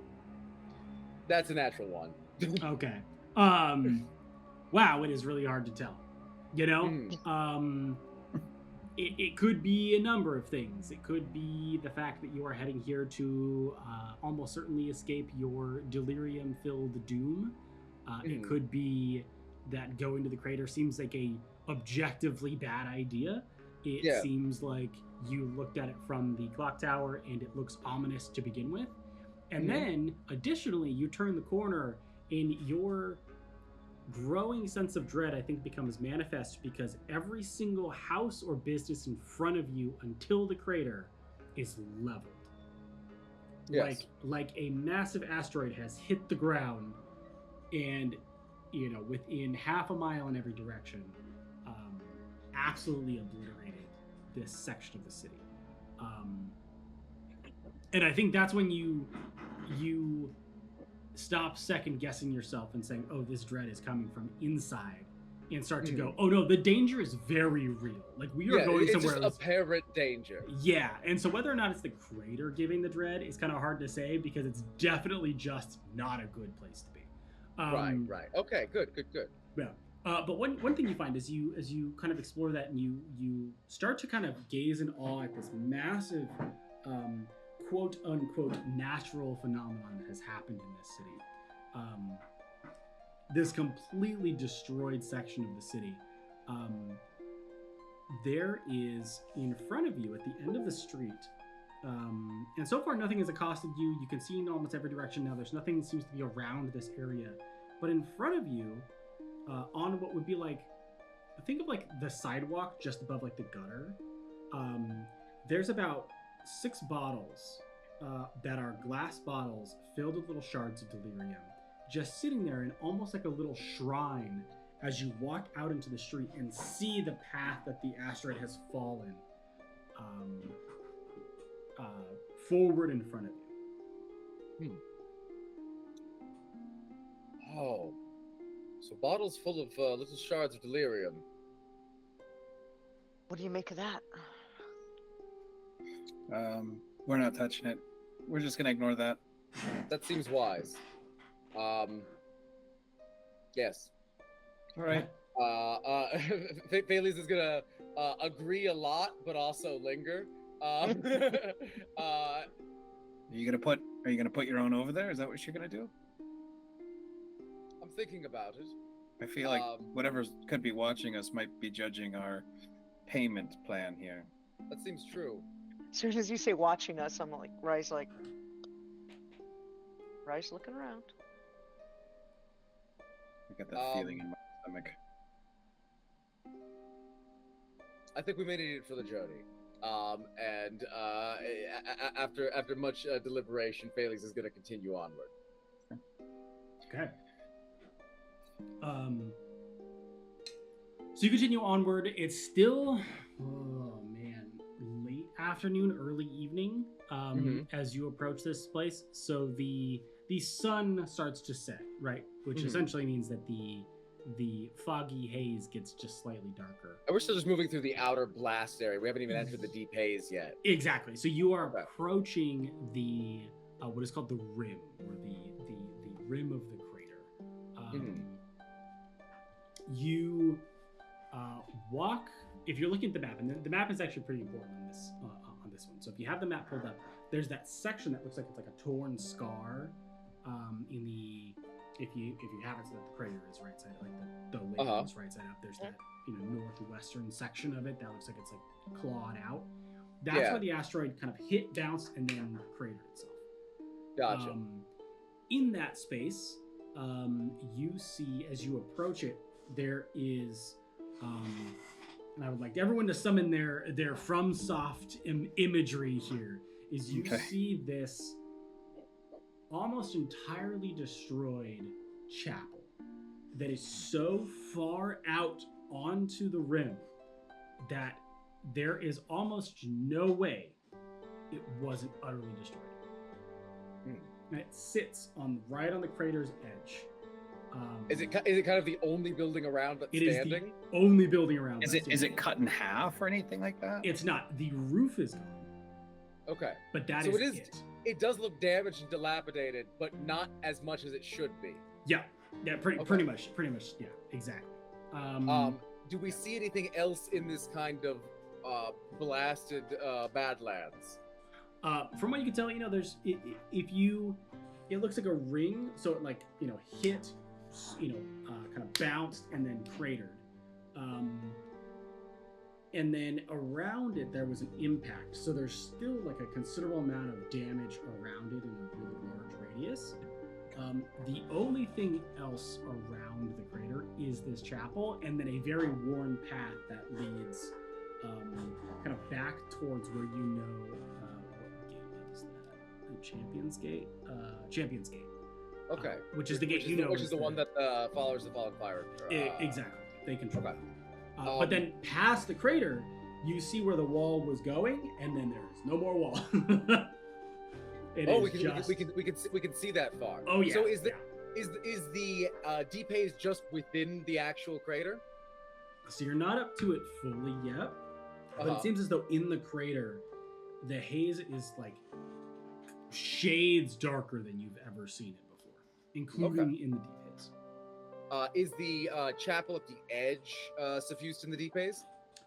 It's not. It's right on the borderline of the deep haze. Like, part of it genuinely might be in there. Should we go over there? Yes, let's cautiously make ourselves known.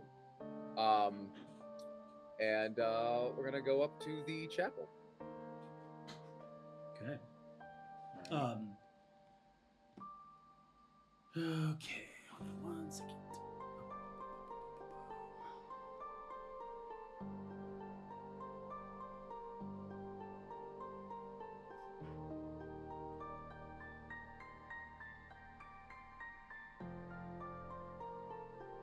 It's quiet. Yeah, sorry. I'm reading certain things here. Oh, yeah. Oh, no. I'm just Rise looking around. And we're quiet.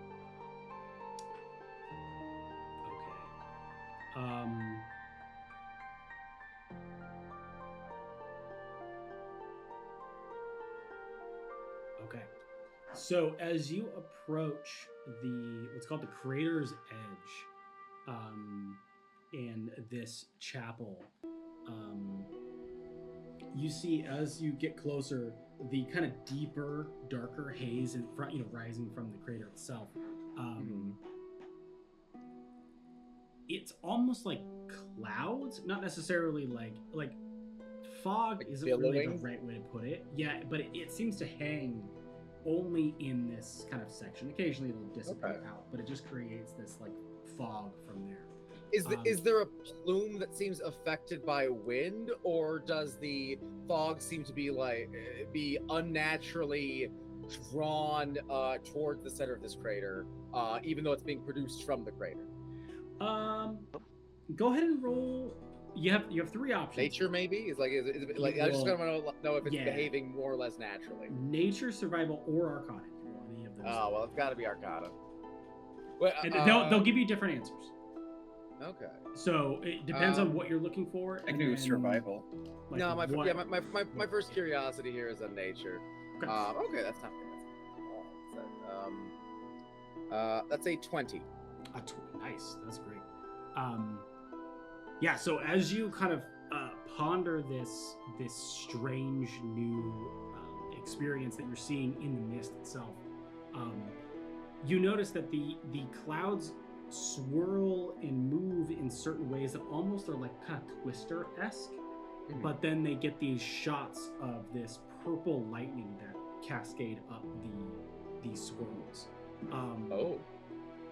It looks as though this area is not only heavily contaminated, but also runs the risk of having the type of lightning right, just because it's so heavily charged with those delirium energies. It seems very similar to the Inscrutable Tower, like that break. Right, that's what I was going to ask. There's a lot of lightning there too. Yeah, similar. It's the fog is less in the tower because it was just passed through, but there's a lot of latent magic in the tower. So it hit, it had that residue, it crackled, and then remained that way. This one hit the ground and immediately has this massive, almost like storm of energy that is kind of just billowing and moving from it. I see. Yes, I think we're going to continue approaching the chapel. Yes, this is just I'm mesmerized, really. This is intense and feels a little crazy. It sure does. All right. Here we are. Let's see what we see. Let me lead the way here. And can I do a survival check on that stuff? You said like a different skill will give us a different bit of knowledge. Nature and survival will kind of give you the same thing. Okay. You know, it's because they all kind of fall into the same boat in terms of the naturistic aspect of it. But you can make Arcana if you want to try and figure out like the haze here. How is it, or why is it different? Okay. All right. Yeah, I would like to. You do that? All right. Maybe. 17. Trying to figure out. Yeah, it's Arcana. What is this haze? What do we know about it? Okay. So you have kind of existed in Drakkenheim in the haze for a while now, and it doesn't seem to have any adverse effects on you, apart from you don't really get a good night's sleep, right? You don't take continuous damage from it. It doesn't hurt your lungs. It doesn't seem to have any bearing on your physical prowess.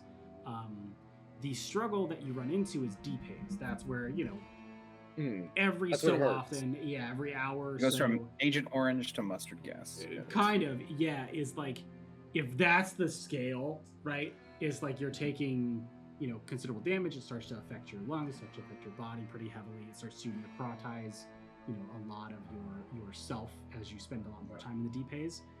This is like deep haze times 10. It seems like this is a really concentrated, focused version of it. Mechanically, instead of taking damage every hour, you will take it every 10 minutes. Okay.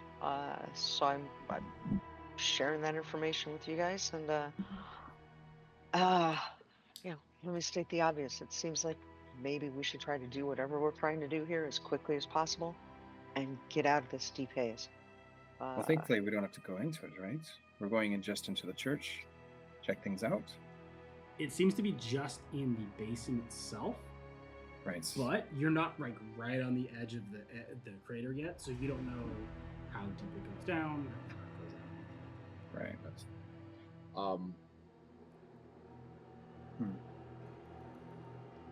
Okay. Go to the church. Yeah. I think we are further approaching the chapel. Just kind of looms ominously as the one feature in this landscape. Yeah, right. Very, very. And is there like is just the giant? It's not even a shard. Is there like there's a glow? I'm assuming coming up from the crater. Can we see? It's probably too deep in the crater for us. Okay. But I don't know. You are not on the edge yet, so you have to go either to the chapel or next to it to get a look down into the crater. Should you want to do that? Okay. Do you want to go to the chapel or the edge? I think the chapel. The chapel for sure. Okay. I don't want to. We're probably already trespassing. Right. I would like to trespass in the most polite way that we can manage. Okay. Oh yeah. Well, as you approach, the doors are open, so they're not closed. There doesn't seem to be. There seems to be an air of all are invited in this chapel, which is either good or bad if you're a FromSoft fan. Sometimes it's good, sometimes it's bad. Really hard Why to did I tell until suddenly you walk in dismount there. from my My horse? So you approach the chapel, and anyone who wants to, actually, I will only say not anyone who wants to. I'll say Thales. I think out of everyone, you're the only one who would actually know what this is. It's a pretty small chapel. You can roll history or religion should you want. Oh, let's see it. Okay, that's an all right roll. That's a 16. 16. Okay, which one did you roll? Oh, history. History. Okay. A lot of the chapels in Drakkenheim were, if not destroyed, kind of decrepit after the fall. Only a couple years after the Sacred Flame didn't really last very long. Obviously, there was a lot of problems. But the resources to maintain them in Drakkenheim, yeah. Absolutely. I mean, you know, it's hard to maintain a religious section without any military might, even in like a food shortage, let alone the sky is literally falling.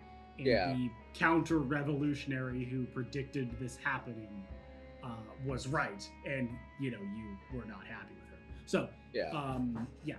suffice it to say, a lot of the chapels of the Sacred Flame, not real big fans. Were kind of torn apart or desecrated. So a couple of them are kept alive with the followers still in their own way. The Chapel of Saint Gracia not only is not one of the Sacred Flame chapels that was kept up by the followers of the Sacred Flame, but was instead entirely co-opted by the followers of the Fallen Fire. As you approach and you look in, you see a couple things. You see right on the dais, like where the altar would be, the entire back half of this chapel is blown out. It is also fully within the cloud that is in the crater itself. And there is about 2 planks. Pretty much 2 people can stand on these planks side by side that go into the haze, the deeper, like the cloudy haze, and then it ends right out there. And one of the things you notice that at a certain point past that, the planks themselves are much darker. Like the deep haze has sunken into them, or hard to say. Damaged wood, or so. Okay. Yeah, hard to say. They don't look weaker. It just looks like dyed, or stained in some way. Okay. You walk in, and it's hard to see initially, but you walk in and you see about a dozen of these like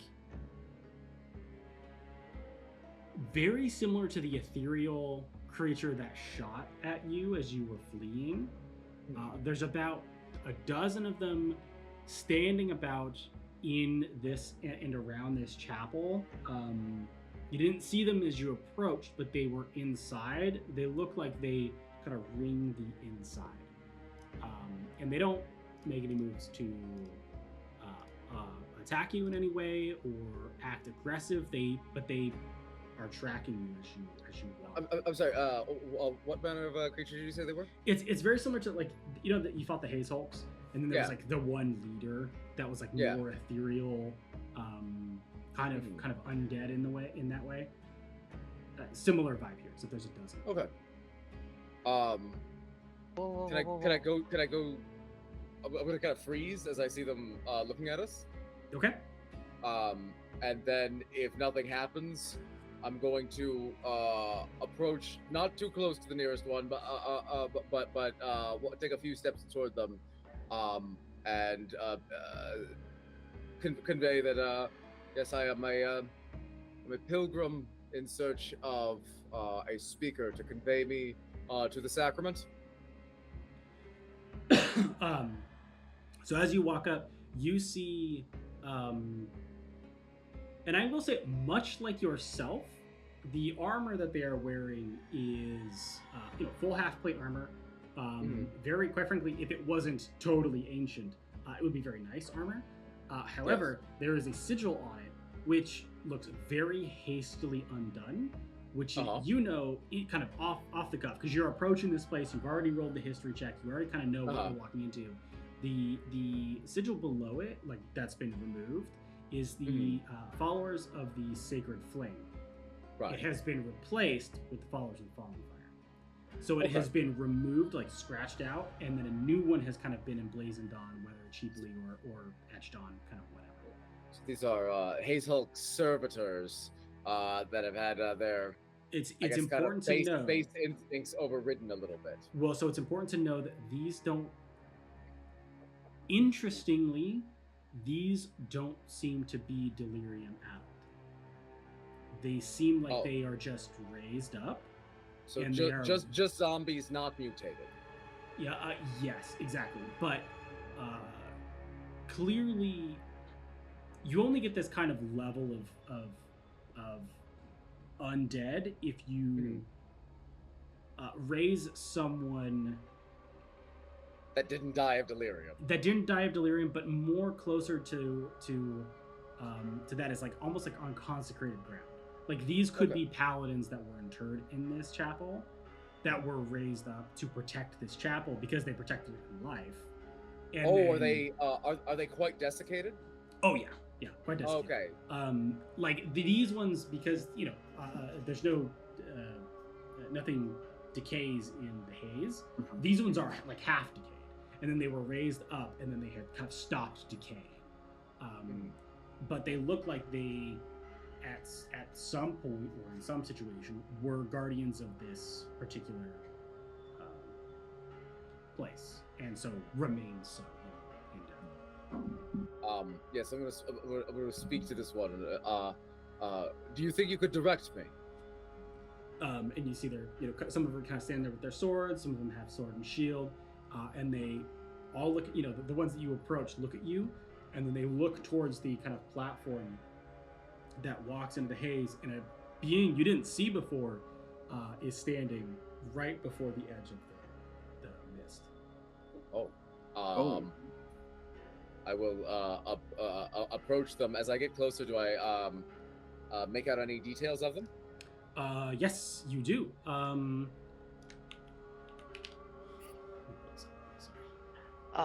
As he's going up, I just put a quick hand on his back. Say, be careful, and cast guidance on him. Okay. Much appreciated. So you approach. You have to step onto the dais. So think of like I say midnight mass. Yeah. Yeah, like the church isn't like this elaborate thing. There's like 3 steps to step up to the platform. Yeah. That's kind of what you do. You like kind of step up to this platform, Okay. and then the back side of this church completely open, right? Completely blasted open, and then there's the two planks. What that is go the out. other end of the plank resting on? It's still like nailed into the floor. Oh, it's like a walk the plank pirate situation. That's exactly what it seems like. Whoa! Yeah. I'm gonna get frightening. real close, but not like I'm following, but like within range to like try to use my strength to hold the plank should anything get architecturally unsound. Yeah, it looks as though this one is very surprisingly sound. We're not walking up the plank yet. We're just gonna. But you're not on the plank yet. Yeah, you don't know yet. I want to get close. I don't want to be like, oh, I never said anything, so I'm hanging back. Like 100%. Yeah. I'm walking in silent respect here. Okay. Okay. So as you kind of approach this being, if you picture the entire back half is blown out, there's a point when the floor ends and only the planks continue. That's where this being is standing, and I say standing very loosely. This creature is floating, very ethereal. You can see feet like through, there's like a long kind of dress. It's very nice, but the feet and the bottom of the dress kind of fade in that of transparency. This creature is very much not of this world, or at the very least, not alive anymore. Yes. And kind of standing there waiting for you to approach. It literally just sits there waiting for you as you approach, and you kind of almost come eye to eye. Yes, I will approach, and get as close as I can to get a better view of this figure. So you walk up. Go ahead and roll religion or history. There's not many people who could just do this and instead have to have the conversation, but I think Valise has nerded out over this for so long. It's going to be a 17. 17 guidance. Oh, wait, with guidance. So let's see. That is going to be an 18. An 18. So, a couple things kind of come to you at once, I think. One, this is not Lucretia Matthias. That's weird. This seems exactly the place that the followers of the Falling Fire would take their sacrament. Right? This seems right on the nose. Two, this is the ghost of St. Gresha. Why is the ghost of St. Gresha standing in front of you at the entrance to the crater? And three, she's very clearly a ghost that has been raised up. St. Gresha is also a saint of the Sacred Flame. Yes. Which is strange that they seem to be A lot of standing. undead saints. Yeah, Around with these parts. with sigils of the falling fire etched on, the creatures around etched with the sigil of the falling fire. You'd think that that'd be weird, but Saint Gresha stands there in front of you and floats in front of you, and you've seen pictures of Saint Gresha. Saint Gresha was a real person. Yeah, I feel like that's why Pheles knows about this chapel. Is it's got like some interesting frescoes or something, or something, and involved in that, like it would have, it would have like mosaics of her, because she is a patron saint. Yep. Right. And did we ever resolve what the status of ghosts was in this world? Is this a thing that happens more than just in Drakkenheim?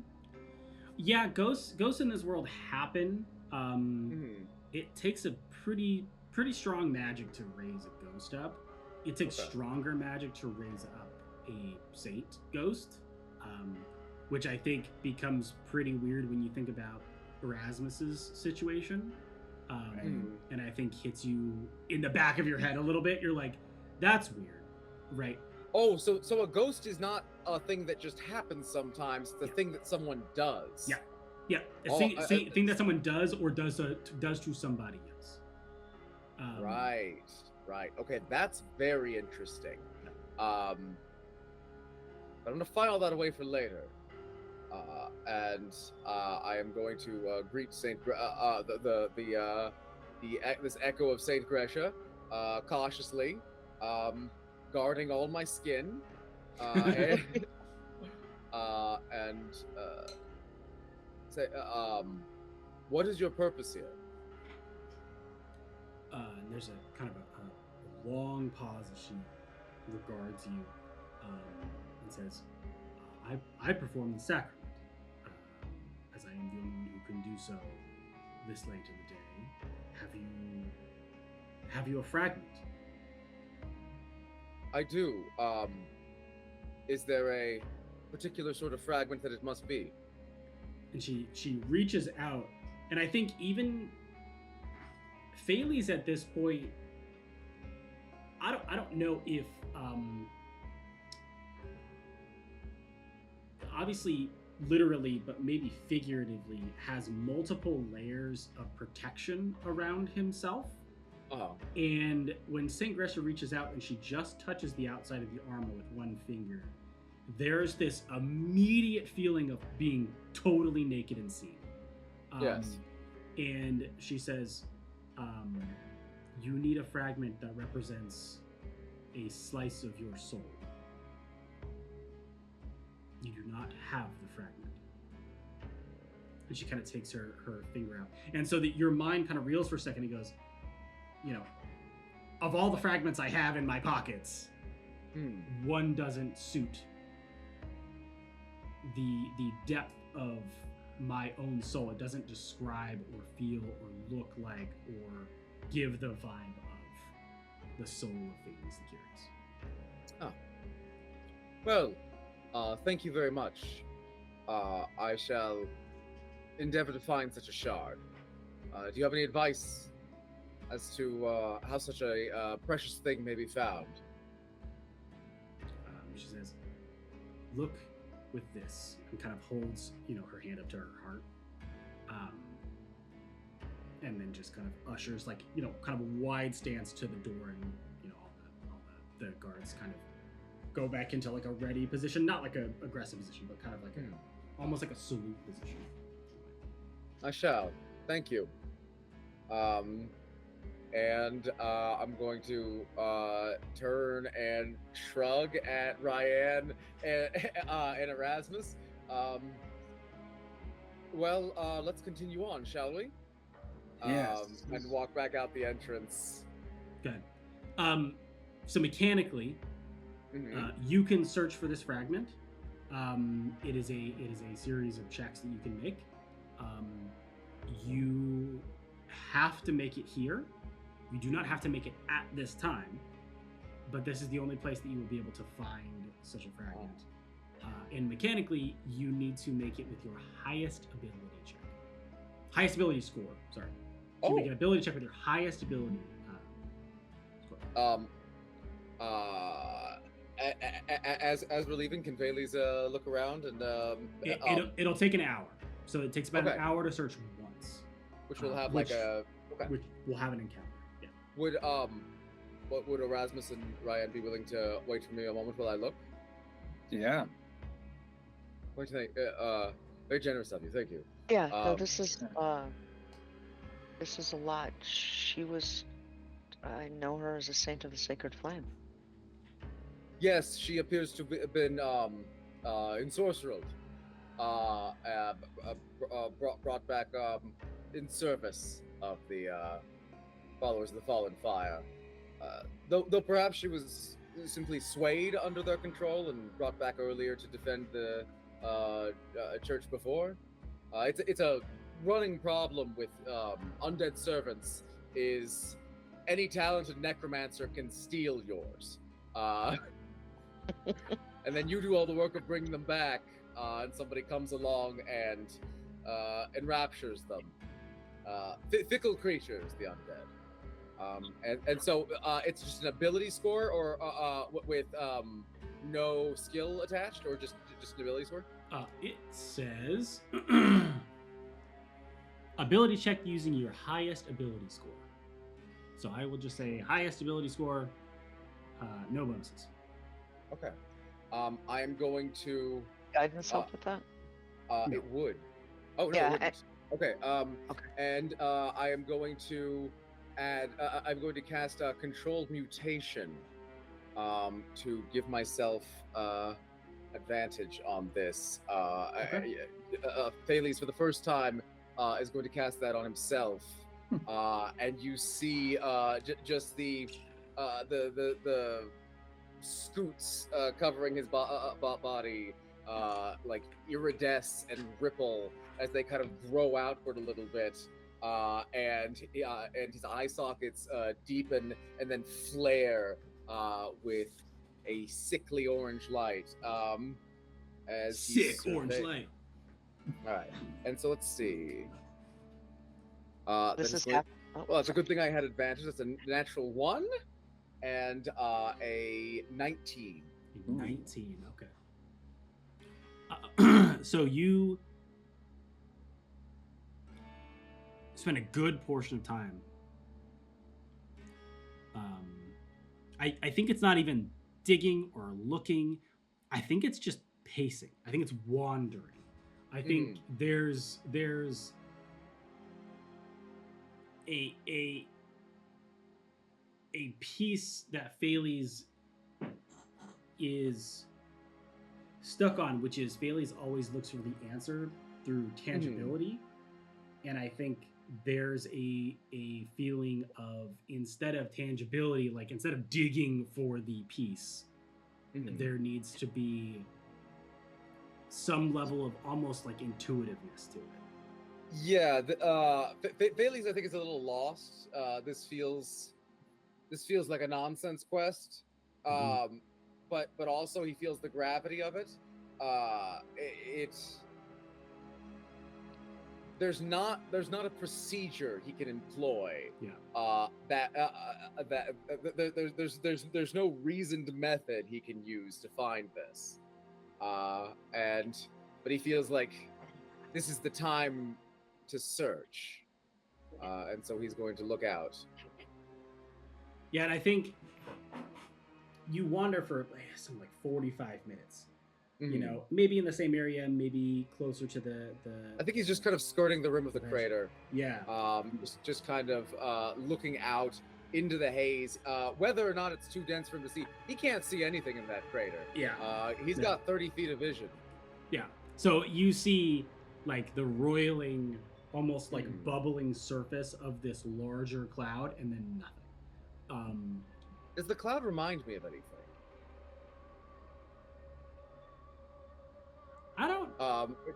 Does it evoke the mists of the place between worlds?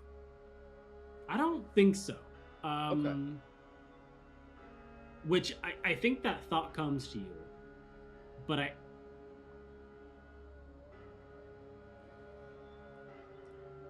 I don't think it has the same feeling. I think the place between worlds that you grazed a finger on, right, had a feeling of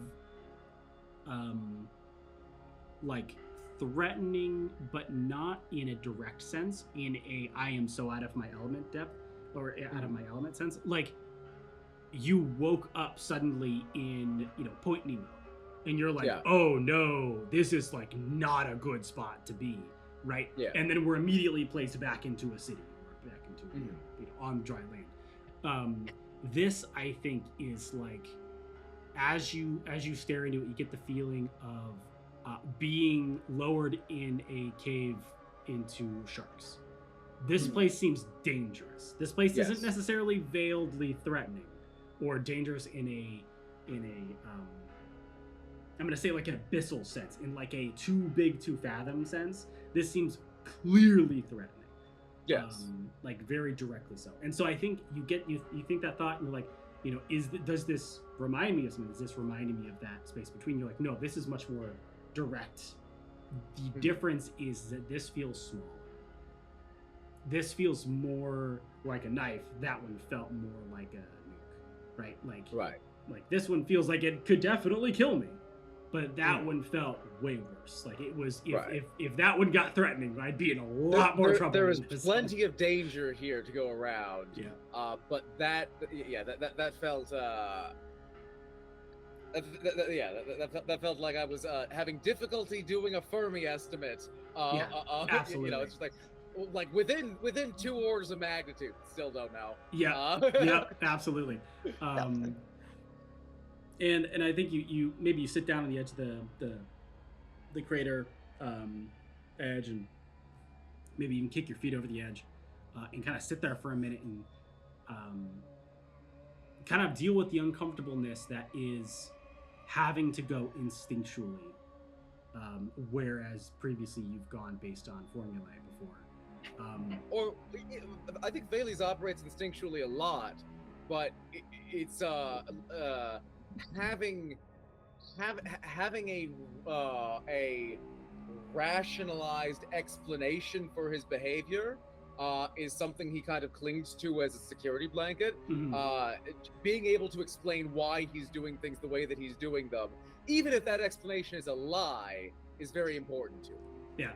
So knowing all of those things, where do you think Thales would find a delirium crystal? Whether it's the right one or not, you're going to have to check with St. Geisha, but I think I think after getting kind of tired and frustrated and just sitting on the edge of the crater, gazing into the mists and contemplating the space between worlds, I think just kind of with his blind sense, directly beneath him on the wall of the crater, he would sense something embedded. Okay. And then just flatten out and lean over and find something there. Yeah. Okay. Yeah. So you reach down and you find a delirium crystal. And are you going to pick it up with a non-gloved hand, or are you going to pick it up with a gloved hand, or put it into a bag? I think Thales would pick it up with at least with a cloth. Okay. Yeah. So you wrap it around it, pull it out, extract it from the wall. It's not a it doesn't seem to be a big crystal. I will say that as you pull it out and you kind of examine it, it actually seems like it contains a considerable amount of power in it, which is pretty great. But it's not like a huge, massive thing that you have found buried underneath the lip of the crater. It kind of extends past the palm of your hand, which is, I'd probably say, a little bit smaller than the crystals that you have in your bag. Okay. But I have one very small crystal and one very large crystal. Okay, yeah. So the ones you've been regularly using, let's say, I guess. Gotcha. Yeah. So you wrap it in cloth and start to head back to to your group. As I'm going back, what do I understand that she means by a piece of my soul? What are the tenets of?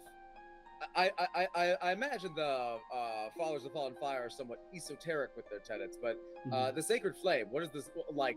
What is the Sacred Flame's stance on spirits? Go ahead and roll insight for yourself. 20. 20. I'd say the Sacred Flame, they're pretty anti-raising spirits, right? Well, so they say. It's not like the greatest thing ever, right? But if the right person does it for the right reasons, they could make an argument that it would be fine. As all good, large, organized right things can do. The Followers of the Falling Fire clearly have no such reservations. They pretty much adhere to the delirium is the way, the truth, and the light. And so whatever it takes to accomplish the goals of the deep haze and the delirium, there's no good or bad, there's just the delirium. I just sort of mean in terms of what is a soul and what is it a thing that can be pieced out? Yeah, and so I think knowing that the Sacred Flame clearly believes that there is some level of your soul is a very precious and deep thing.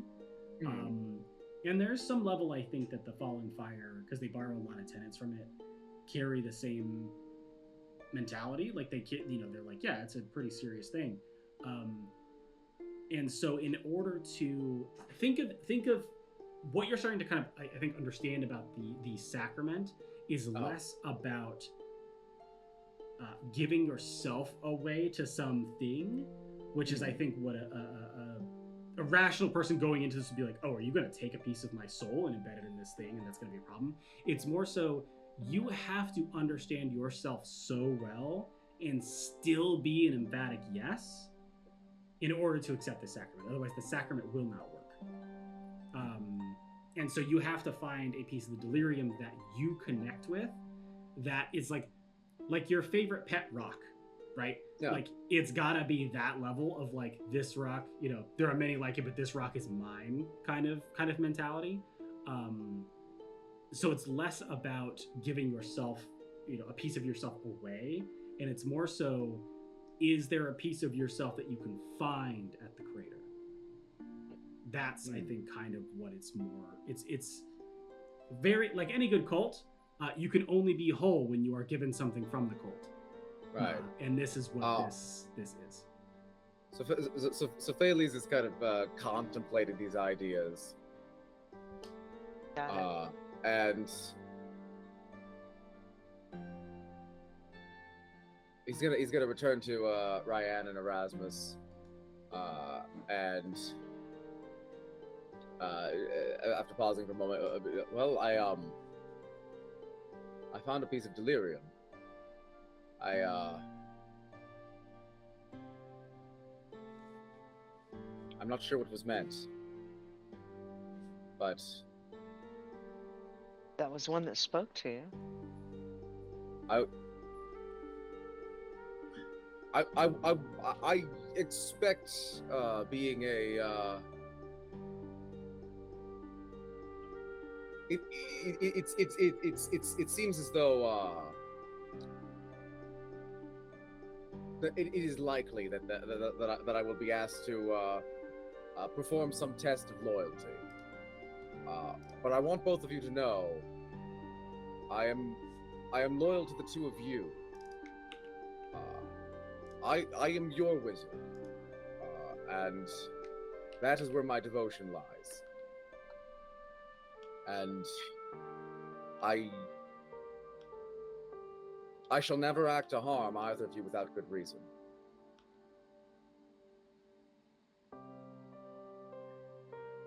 All I've seen from you is exactly that.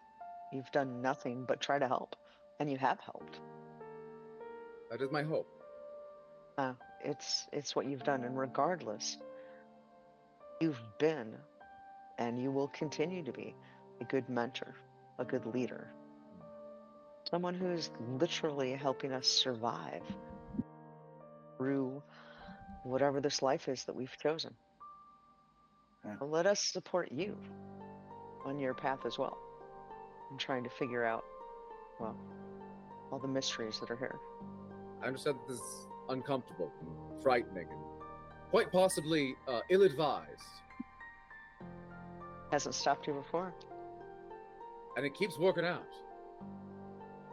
Hey, Like you said, Phoebes, we're invincible.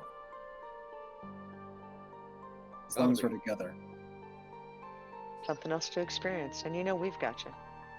And I don't give a damn about your soul or heart as long as they don't touch that brilliant brain. Boy is wise beyond his years.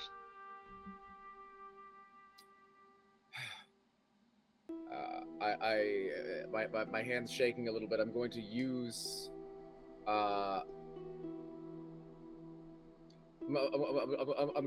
going to remove my glove and use this shard of delirium to cast controlled mutation on myself once more, bolstering my constitution. And does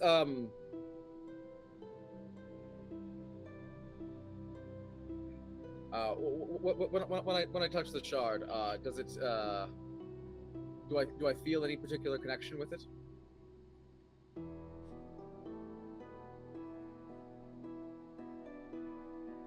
I'm not even gonna have you roll for that. Do you think that you feel a particular connection with it? And I would also add an additional question onto that, which is, does it feel real or does it feel artificial because of the situation you've placed yourself in? Because I think both are really important questions. Because I think one has an easy answer, but the second gets to the core of the first answer. I think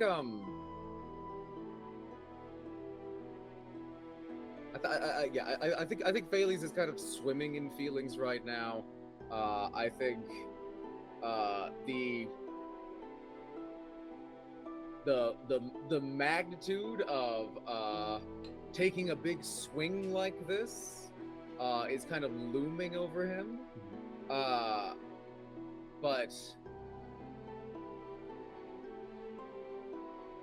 I think Thales knows that he could not comfortably live with himself, having turned away from the truth out of fear. I think he knows that however much he hesitates here, he doesn't have a path other than forward. Any decision that he makes will lead him towards that plank, because I think it is his deepest moral imperative that when nature presents you with an answer, you must accept it, and it is evident that there are answers here available that he will not reach without stepping forward, and so I think he steps into the chapel. Okay.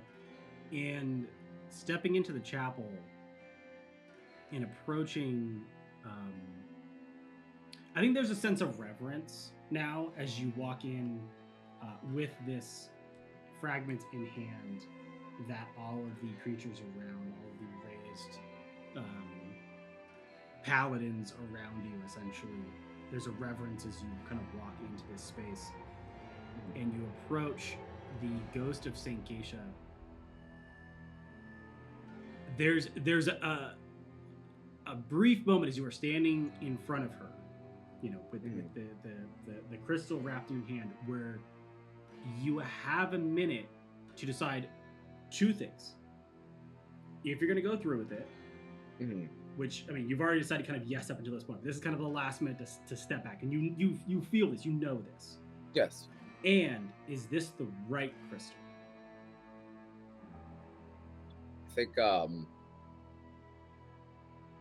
I think I think Thales looks down at the crystal, and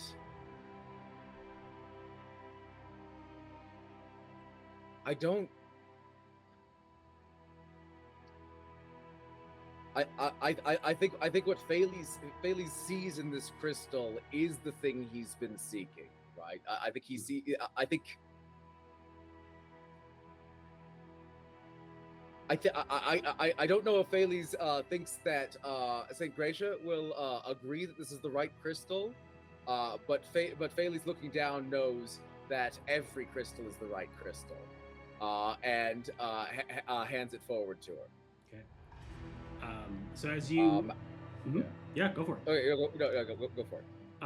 So as you hand it forward, she looks at it, looks at you, and then kind of touches the top of the crystal, which you feel no weight, interestingly, when she puts her hand on it. But it starts to glow like a golden glow, which is interesting, across the purple. And then she touches your chest again in a similar spot, and you feel nothing as she does that, which is interesting because you felt a lot before. And she takes both of her hands and she takes the crystal from you, and she looks, and she hasn't broken eye contact this entire time with you. And she puts kind of a hand on your shoulder, but in a way that's like, it rests like right here, almost like cradling your neck. And she says, "Are you ready?" I am. Okay. And she pushes you out into the, along the plank into the haze. So the two of you see Thales. You see him clearly. He doesn't disappear into the haze. But he walks out onto this plank, and then you see the shadows of the two of them, and she rests kind of her shadowy hand, and then raises the crystal up. And Thales, you see her very clearly. It's all the storm is starting to encompass you. It's wrapped all around you. You feel the necrotistic kind of energy of this like core, like root haze starts to seep into your body, and you see the crystal actually starts to change from purple to gold in a way. And you have, if you want to do an action, bonus action, or reaction of any kind, you have a chance to do it. I think I think the last kind of swell of fear rises up in Thales, and he looks up and sees that fear reflected in a facet of this gleaming golden crystal, and in recognizing his own fear of revelation, I think that just kind of activates a habit that he has built up over years of turning towards the uncomfortable information rather than away from it. And I think the fear kind of passes through him, and he calms. And looks away from the crystal towards Saint Gracia, and relaxes. And as you, in this kind of final moment, there's time kind of slows a little bit for you. You process that entire emotion. It washes over you. You acknowledge it. You recognize it, and then you let it flow through you. And the instant you turn your eyes from the crystal to her, she has held, she's been looking at your eyes this entire time. And the minute you shift, you see this truly joyful, wondrous smile across her lips, like a pure happiness. across her lips as she takes the crystal and she stabs it directly into your chest, the 3/4 of the way. So if it were a little bit longer, because it was in fact the correct crystal, because you're not that wide, Phalles, and so if it had been just a little longer, it would have poked out the back as well. But instead, it goes pretty much right up until the very last inch or so, and you have this crystal kind of expelled from your chest. Does that feel like I'm imagining it? Oh yeah. Oh yeah. And what's I keep thinking this phrase. I've been thinking it for like the past half an hour. It's from Sunshine. When he's standing in front of the fully open screen and he's the guy on the comms like, "What do you see?" That I think kind of is the feeling you're experiencing. You the veil falls away, right? The doubt, the worry, the concern about the contamination shatters, I think, in that moment. And it's not like a delirious happiness; it's a confidence that swells within you. Which is interesting because there is a confidence to Phalles, but I think the confidence is not trepidatious, but I think may not always be founded on Phalles itself, but instead in logic and reason and can I work my way through this situation. The confidence instead rises is I am Phalles the confident now. I'm no longer like Phalles the bullshitting my way through, or like trying to kind of con my way into this space, or like, charm my way through. It's no, I'm fucking Phalles. Like I am standing on my own 2 feet. Would you say Phalles in general, does Phalles have any large amount of anger or hate or fear in his life that capital G great, like afraid of his friends dying and it consumes him, afraid of dying and it consumes him, like a great emotion like that? I think you could describe his fear of death as consuming. I think he aggressively doesn't think about death at all, because that's something to worry about once he's close to solutions. And in the meantime, there is no percentage in dwelling on the horror of it, and so he, often to his detriment, fully banishes all thoughts of death and the kinds of failure that could lead to it from his mind.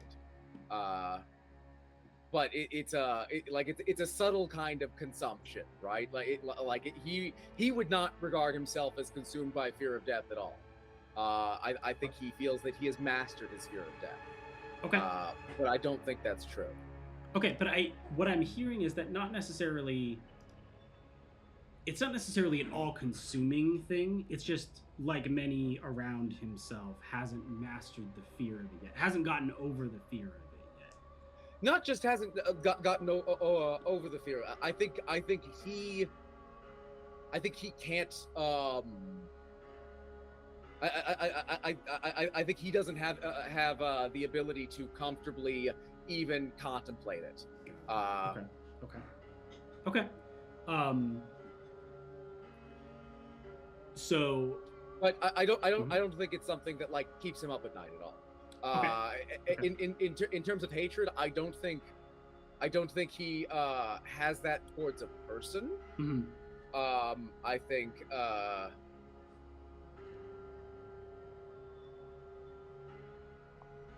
I think I don't think he seethes with anything really, other than like his one overwhelming, burning desire is to know, to demystify things that were mysterious to him.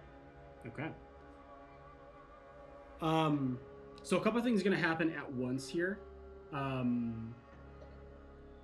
I think for Erasmus and Ryan, you see the shadow figure of Sankatia stab, like, I would say up to the hilt. There's no hilt, and it would be way past the hilt if there was one on this crystal.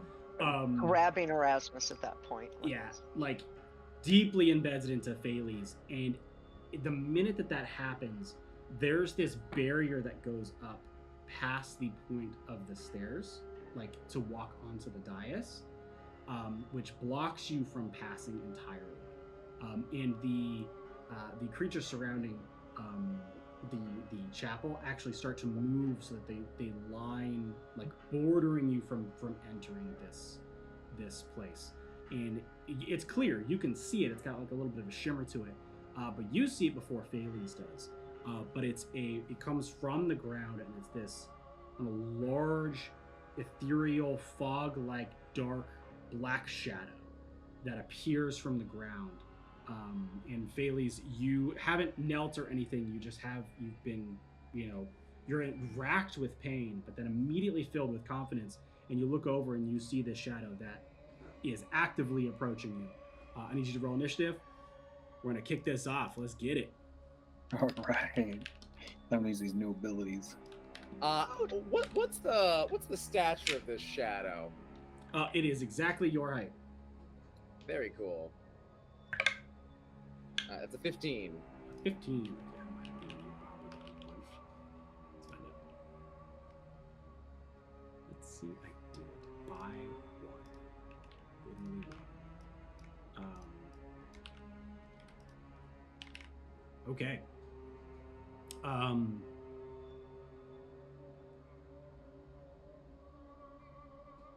Okay. So it flies forward to you. Since this is what's going on, it does occur to me.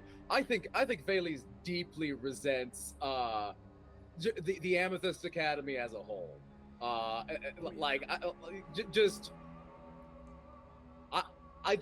think he has taken a posture of just deep and permanent passive aggression to the point where he's that's kind of like faded into the background for him, and like it's the air he breathes is just like a deep enmity towards them. Mm-hmm. But that's been his default for so long, and it's such a kind of seething and impotent enmity. I don't think he really recognizes it as what it is. Yeah, I think, at least this is my personal opinion, I think Thales has been a malfeasant for a very long time, and I don't think has had the wherewithal to admit it to himself yet. And so I think it may be obvious now in this moment of like, oh no, we've crossed over. We are now very clearly a malfeasant wizard. We're back, baby. Like, we're so in it. Great. So this creature flies towards you. In some angles, looks like you. In Amethyst Academy robes, kind of flies towards you.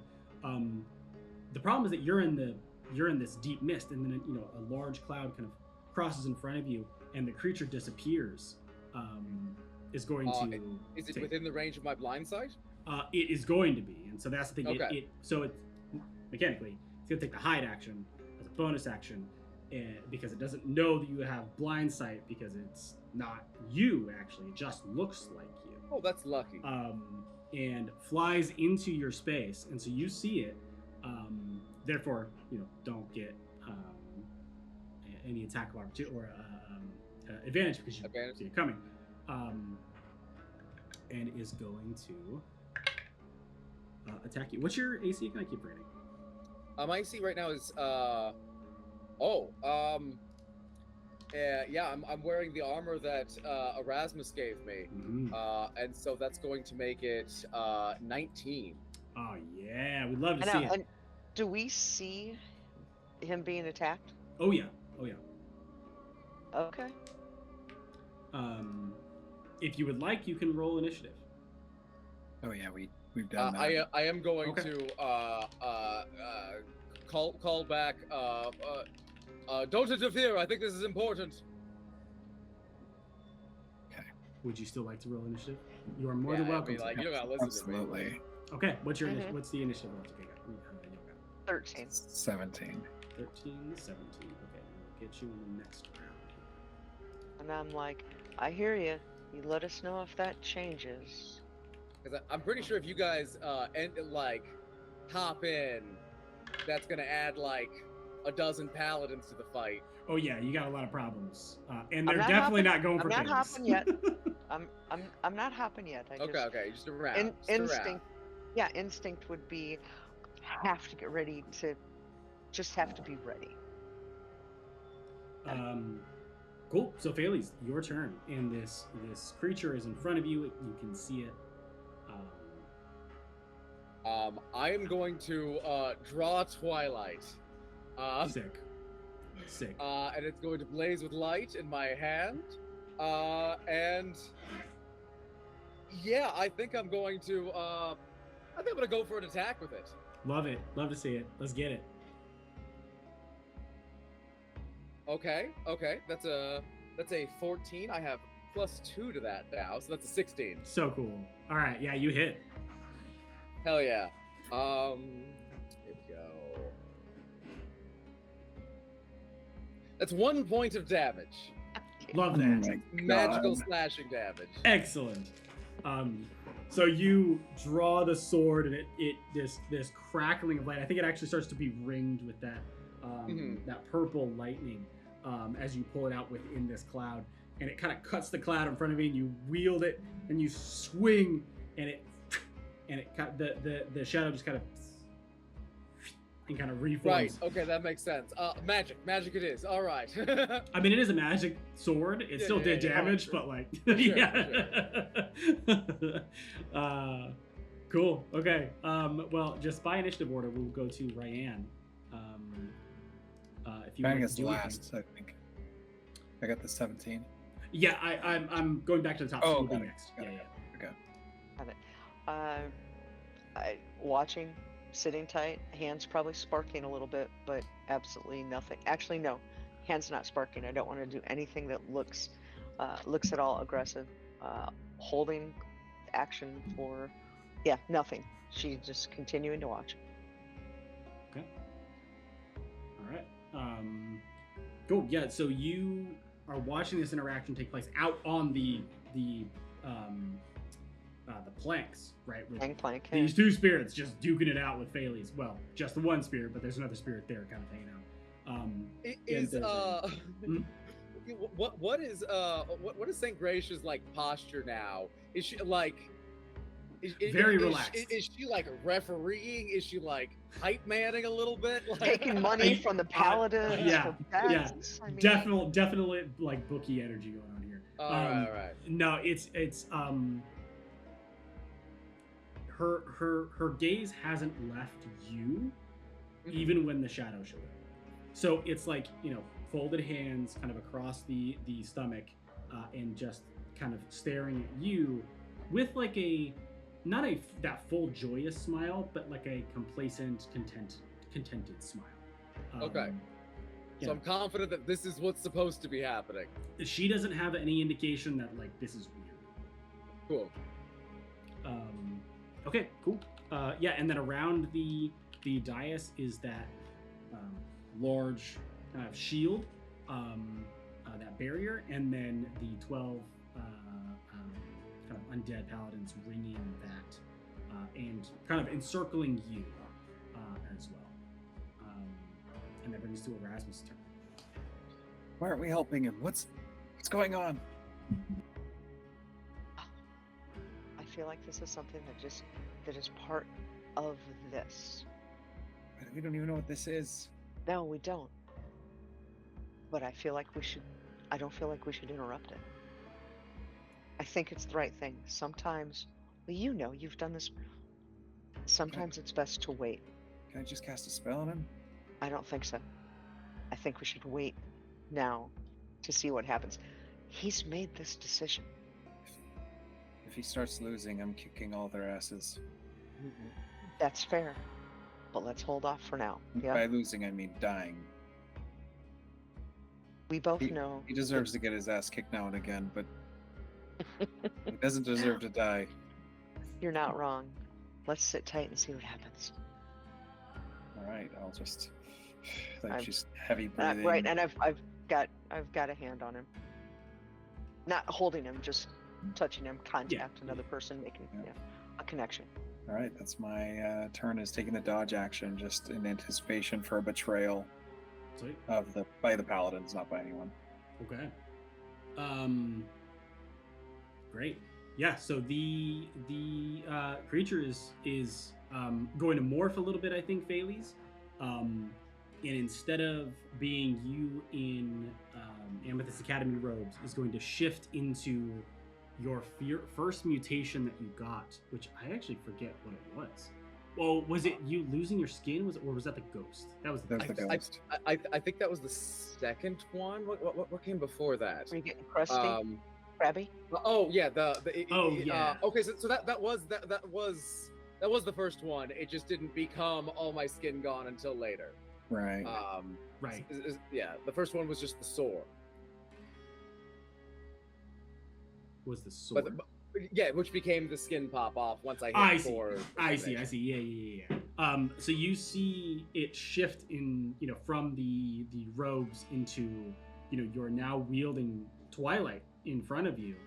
It gives off no light, but it shifts into you having undergone your first mutation.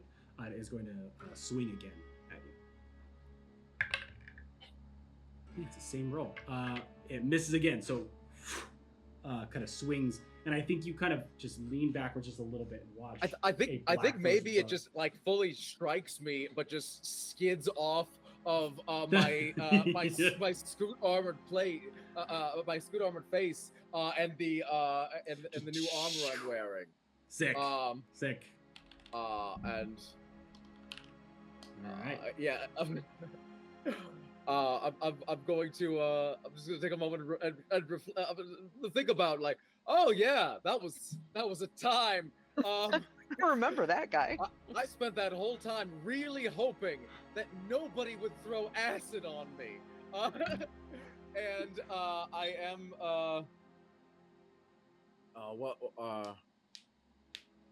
where's my yeah, I'm gonna go ahead and cast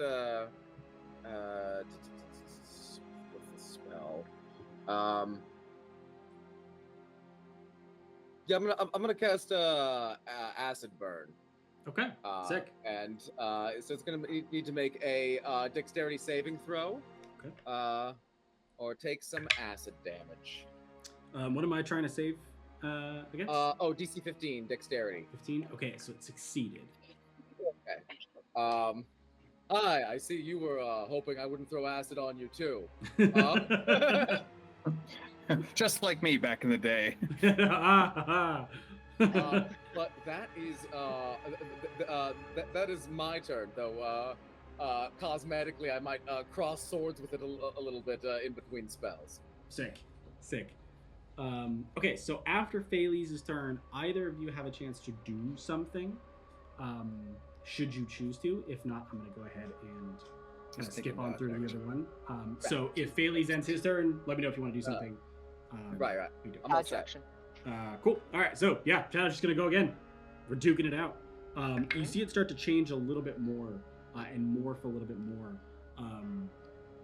into the mutation after, which is I think your skin started to fall off, but it slowly starts to happen. It's like almost like it's unpeeling a bit as opposed to just sloughing off.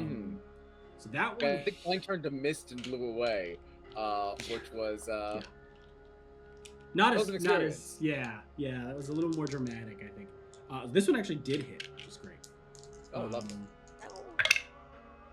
It still didn't roll very high. That is 7 necrotic. I am resistant to necrotic damage. Sick. Okay, so half damage. That's awesome. 3 damage. And That takes care of my my delicious chef temporary hit points. and your strength is reduced by 3. Oh, come on, man. Really? All right. Okay, cool. Great, your turn. Okay.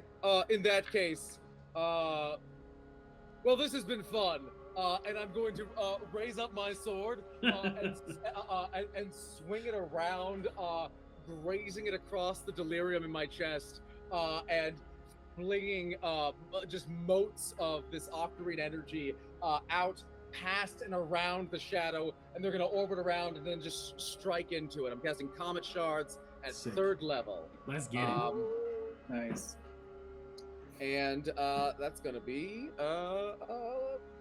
5 of these darts. Love that. So that's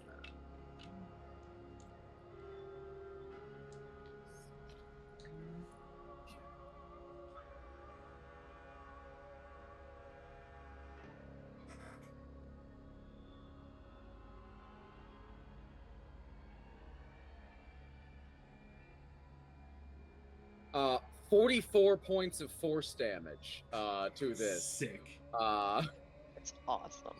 So what do you think this looks like as you end this shadowy form of yourself, as you rid yourself of all doubt, anger, hatred, the old Phales' fears? What does that look like for you as you move into your new life as being saved by the I think as Phales kind of like accepts himself as a malfeasant, not just like a regular wizard who, like a regular wizard, doesn't follow wizard rules, but as something genuinely different. I think I think his kind of resentment for the Amethyst Academy turns into a sort of pity as he realizes that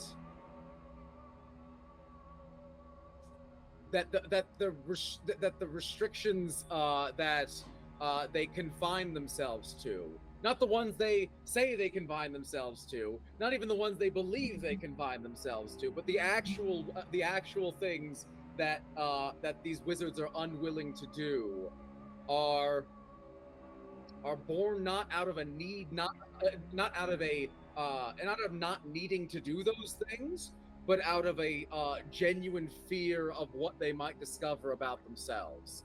And I think in realizing that about the Amethyst Academy, Phales both kind of lets go of some of his resentment of them, but also recognizes that this was also a fear that to some extent had ruled him. And in recognizing it, I think he gains some power over it. And as the last of these darts strikes this shadowy figure, I think he plunges twilight through it, and the light shines through and breaks it apart. Sick. So as you drive twilight through, there's a couple phases of this. Is that you grind it across your chest, these sparks shoot out, you swoop it around, and then you stab. And what you notice is that when you're doing that motion, you're not looking at her, but you catch out of the corner of your eye as the sparks streak by. The face of Saint Geisha hasn't changed. The emotion hasn't changed at all from that contented smile, that complacent smile. I think it immediately shifts to. The vibe is not right. The shards fly by, and you see her like skeletal, decrepit face as it clears away the visage of like spectralness as they shoot by, still holding that contented gaze. So it's like a and you drive the sword through. So you see that out of your corner eyes as you drive the sword through the shadowy figure, and the shadowy figure, as soon as you stab it, just kind of like reels over the top of twilight, and it gets hit by all the shards, and they're embedded in the shadow. And I think gets stabbed, coughs up blood onto twilight. It's obviously not blood. It's just kind of like a weird spectral goo, and it looks up, and it's River's face. and it starts to glow, and it morphs, and it changes into Oscar Doran's face. And he reaches out and he grabs the top of your plate, and you feel these like shadowy claws, and he pulls you in, and he says, "You are the first here, but you will not be the last," and then explodes into another light. And you look over and you see that the ghost of Sangeisha is gone, has disappeared into the root haze, so to speak, and the kind of 12 paladins around the barrier falls, and the 12 paladins kind of walk back to where they were standing initially, sit down or lean against the wall, and as if they were fixtures of the wall, just kind of almost like fade. They kind of like instantly get dusty, right? Like they just kind of like fade into like being just decrepit skeletons on the wall. And you are left, the three of you, alone in the chapel of Sangeisha, with Phales's new flashlight embedded in his chest. Very Iron Man of you. I'm gonna run up and give him Oh, a is it hug. still glowing with that golden light? That's what I was saying. What do we see? It's not as bright, right? It doesn't like mechanically have anything, but yeah, it has like a, it's purple inside you. So the light itself is purple. Okay. But luckily, and it did pierce the armor. You were wearing the armor, so it did break through the armor. But it's so deep inside of your chest, you can literally like feel it all the way through. You can cover it with a robe if you really Does it still feel like I've been stabbed and there's a crystal in me? I think, yes, it does, but I think there's extra stuff. So there's a bunch of mechanical stuff that happens. Okay. Nice. I will read off the list. Yes. But yes, it feels like you have a large crystal stuck in your chest. One of the things you notice is you are in this deep haze, this like root deep haze that was affecting you, essentially killing you as you stood in it. You are no longer affected at all. In fact, contamination of any degree does not affect you at all. You are now immune to contamination. Just so insane. The problem with that is that might cause some things that we're gonna have to talk about mechanically with what you have currently. I don't know what that looks like yet. I don't know. Okay. And I might have to make a ruling on it, but we'll see. But you gain advantage on saving throws against being charmed or frightened. You have resistance to necrotic and radiant damage. There's some stuff that happens if you die, which you're not going to die, so it's going to be fine. There was already some stuff that happened if I died, in fairness. Yeah, 100%. Yeah. This has a paladin aspect to it, where should you lose your faith in what this has given you, there are consequences. You also can remove it. It is very difficult to. I would bet. So that is what you kind of get from that. It is a considerable benefit. You also now are a member of the Following Fire, and can move pretty much without hesitation or worry through their ranks in their entirety. You are an accepted member of the followers of the Following Fire. Should you want to walk up to Lucretia Matthias, no one will stop you. Okay. And I think as you rush to Phalese, you are stopped by the deep haze, and he, I imagine, walks out of it with his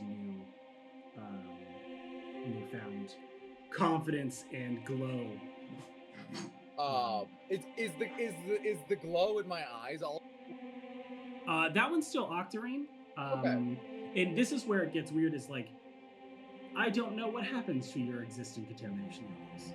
Like, I don't know what happens. Do you lose all that stuff? If it says I'm immune to contamination, I would read that as either like higher than where you are. Well, it would say like if they meant immune to the effects of contamination, they would say that, right? If they meant that, right? Right. So I would think that would be can't gain points of contamination. Right, which would cause mutations or any of that Right. stuff, It doesn't reverse mutations. I wouldn't think.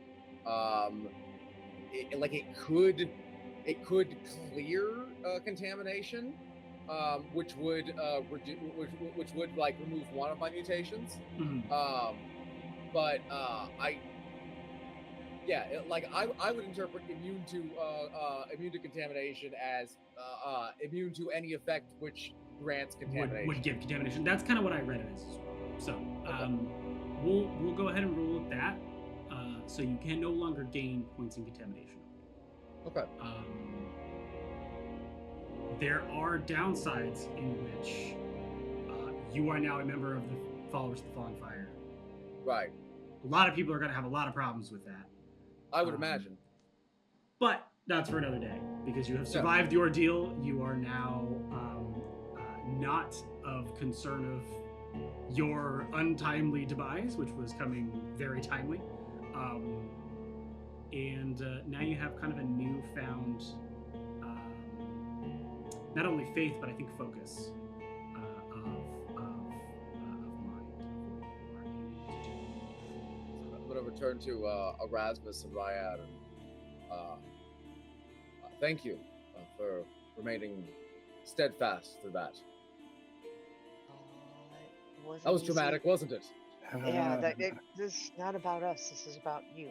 Are you all right? Well, I've just been stabbed. Yeah, saw that. Not Yeah, good. right for the brand new armor, Thales. Right for the brand new armor. Right? I'll mend I it. wish It'll be fine. I thought there were going to be intermediate steps. I would have taken it off first. We'll be able to get it fixed. Oh, if you would have taken it off first. Okay. And then I just turn and give him a big hug. Just like. Yes. I'm gonna hug you back. And don't worry. I don't think it's the magical plates. I think it just kind of went through the male undershirt. I think it's very repairable. Wow, I can feel that. I think Bailey's is kind of like prodding it quite a lot, trying to like grip it and see if he can wiggle it. I think as you're trying to do that, you're feeling like just breaks off. Yeah, there's an ow level, but it's deeper than that. It's like in the brief time it's already been there, it feels fused. Like it feels like it is part of your skeletal structure now. So you wiggle it, and all of a sudden, like your chest is wiggling. You're like, that's weird. Excellent. And we'll talk more about it. But I wondered how that was going to work. I want to know how are you different? How are you changed? Well, I have a thing in my chest now. Finally. I'm sure that's impeding some blood flow. I might have some blood pressure issues. I'm gonna keep a symptom journal to kind of see what the effects are. I will say I feel excellent. Okay. 50-50 could have gone either way. Okay. Well, the 50-50 thing was a guess on my part. I didn't base that on much. I gotta tell you, I was kind of terrified through all of that. I was terrified until Shadow Thales showed up. I felt I feel very well equipped to kill a wizard. That's well. If anybody can. Let's be fair. There's no room for two Thales in this world. I'm glad would that there were, but I'm glad we've got our wizard Thales. I'm glad we've got your wizard Thales as well. Oh. I don't even know what you are. Definitely not a wizard anymore. I saw how you fought. You're something. You're something more than a wizard. You're a wizard slayer. That's what you are. You could just say wizard. No, it means the same thing. That's fair. Truly,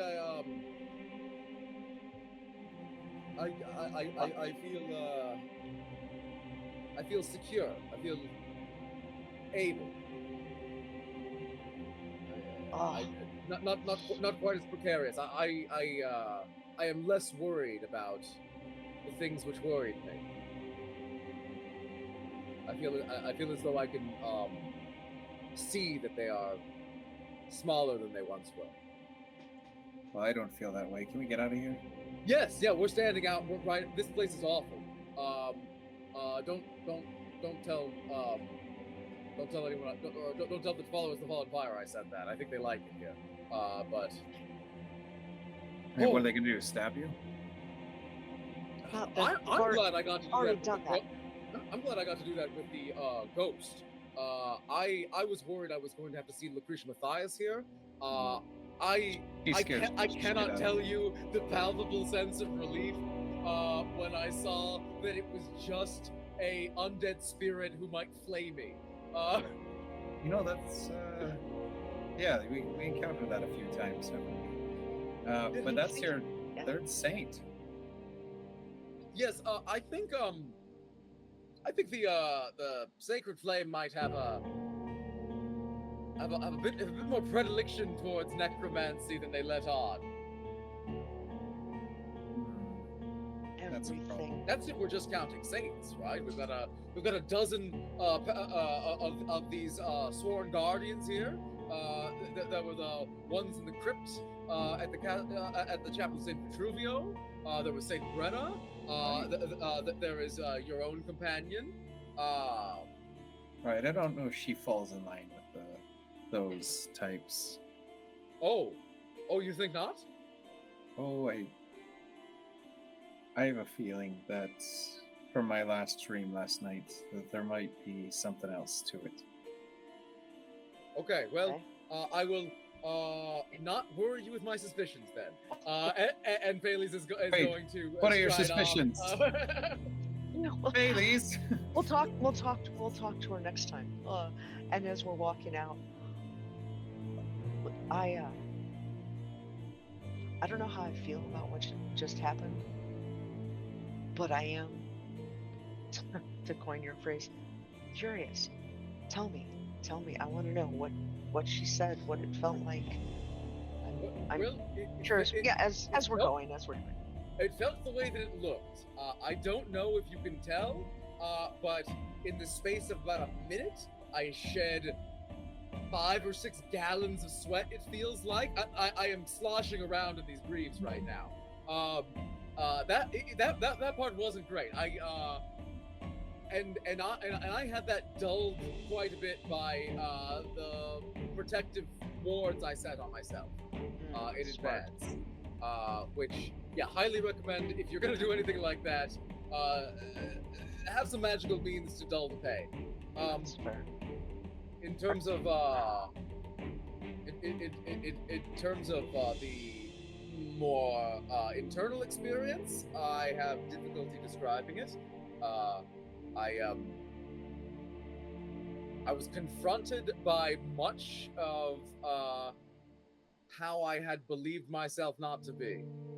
I was faced with many of my own lies, and made to view things which were already true, but which I had not had the strength to confront. Safe to say, life-changing is an understatement. I don't think it's an understatement. I think that's kind of spot on the money. Life-changing. All right. Yeah. As far as the future, as far as you're aware, you can still carry on as before. As I said, my allegiance is to the two of you. Okay. Well, I appreciate that. I didn't know if there were, complications or requirements. I'm quite sure there are complications, perhaps even requirements, but what has Faley ever done either of those? I quite right. And as I said, we're gonna find out. We're gonna find out. I am sworn to Erasmus's cause and to my friendship with the two of you. And whatever whatever other truths I may seek in this world, those rank highest. I need to figure out my costs. Okay, this Yes, this is interesting. I quite look forward to when we nail that down. Right. But whatever it is, I'm on board. All right, let's get a bite to eat over there at that strange glowing purple burger shack. The shawarma So spot. I think we're making our way towards the ruined part of the wall. Walking around. Okay. Yeah, I'm feeling limber. The haze isn't feeling quite so. I don't know what I expected, but it doesn't feel quite so oppressive as it did before. Even this feels lighter. You know, doesn't burn the throat quite so much. Oh, that would be nice. I think I could do a somersault even. I'm not going to, but I feel as though I could. I mean, you look good.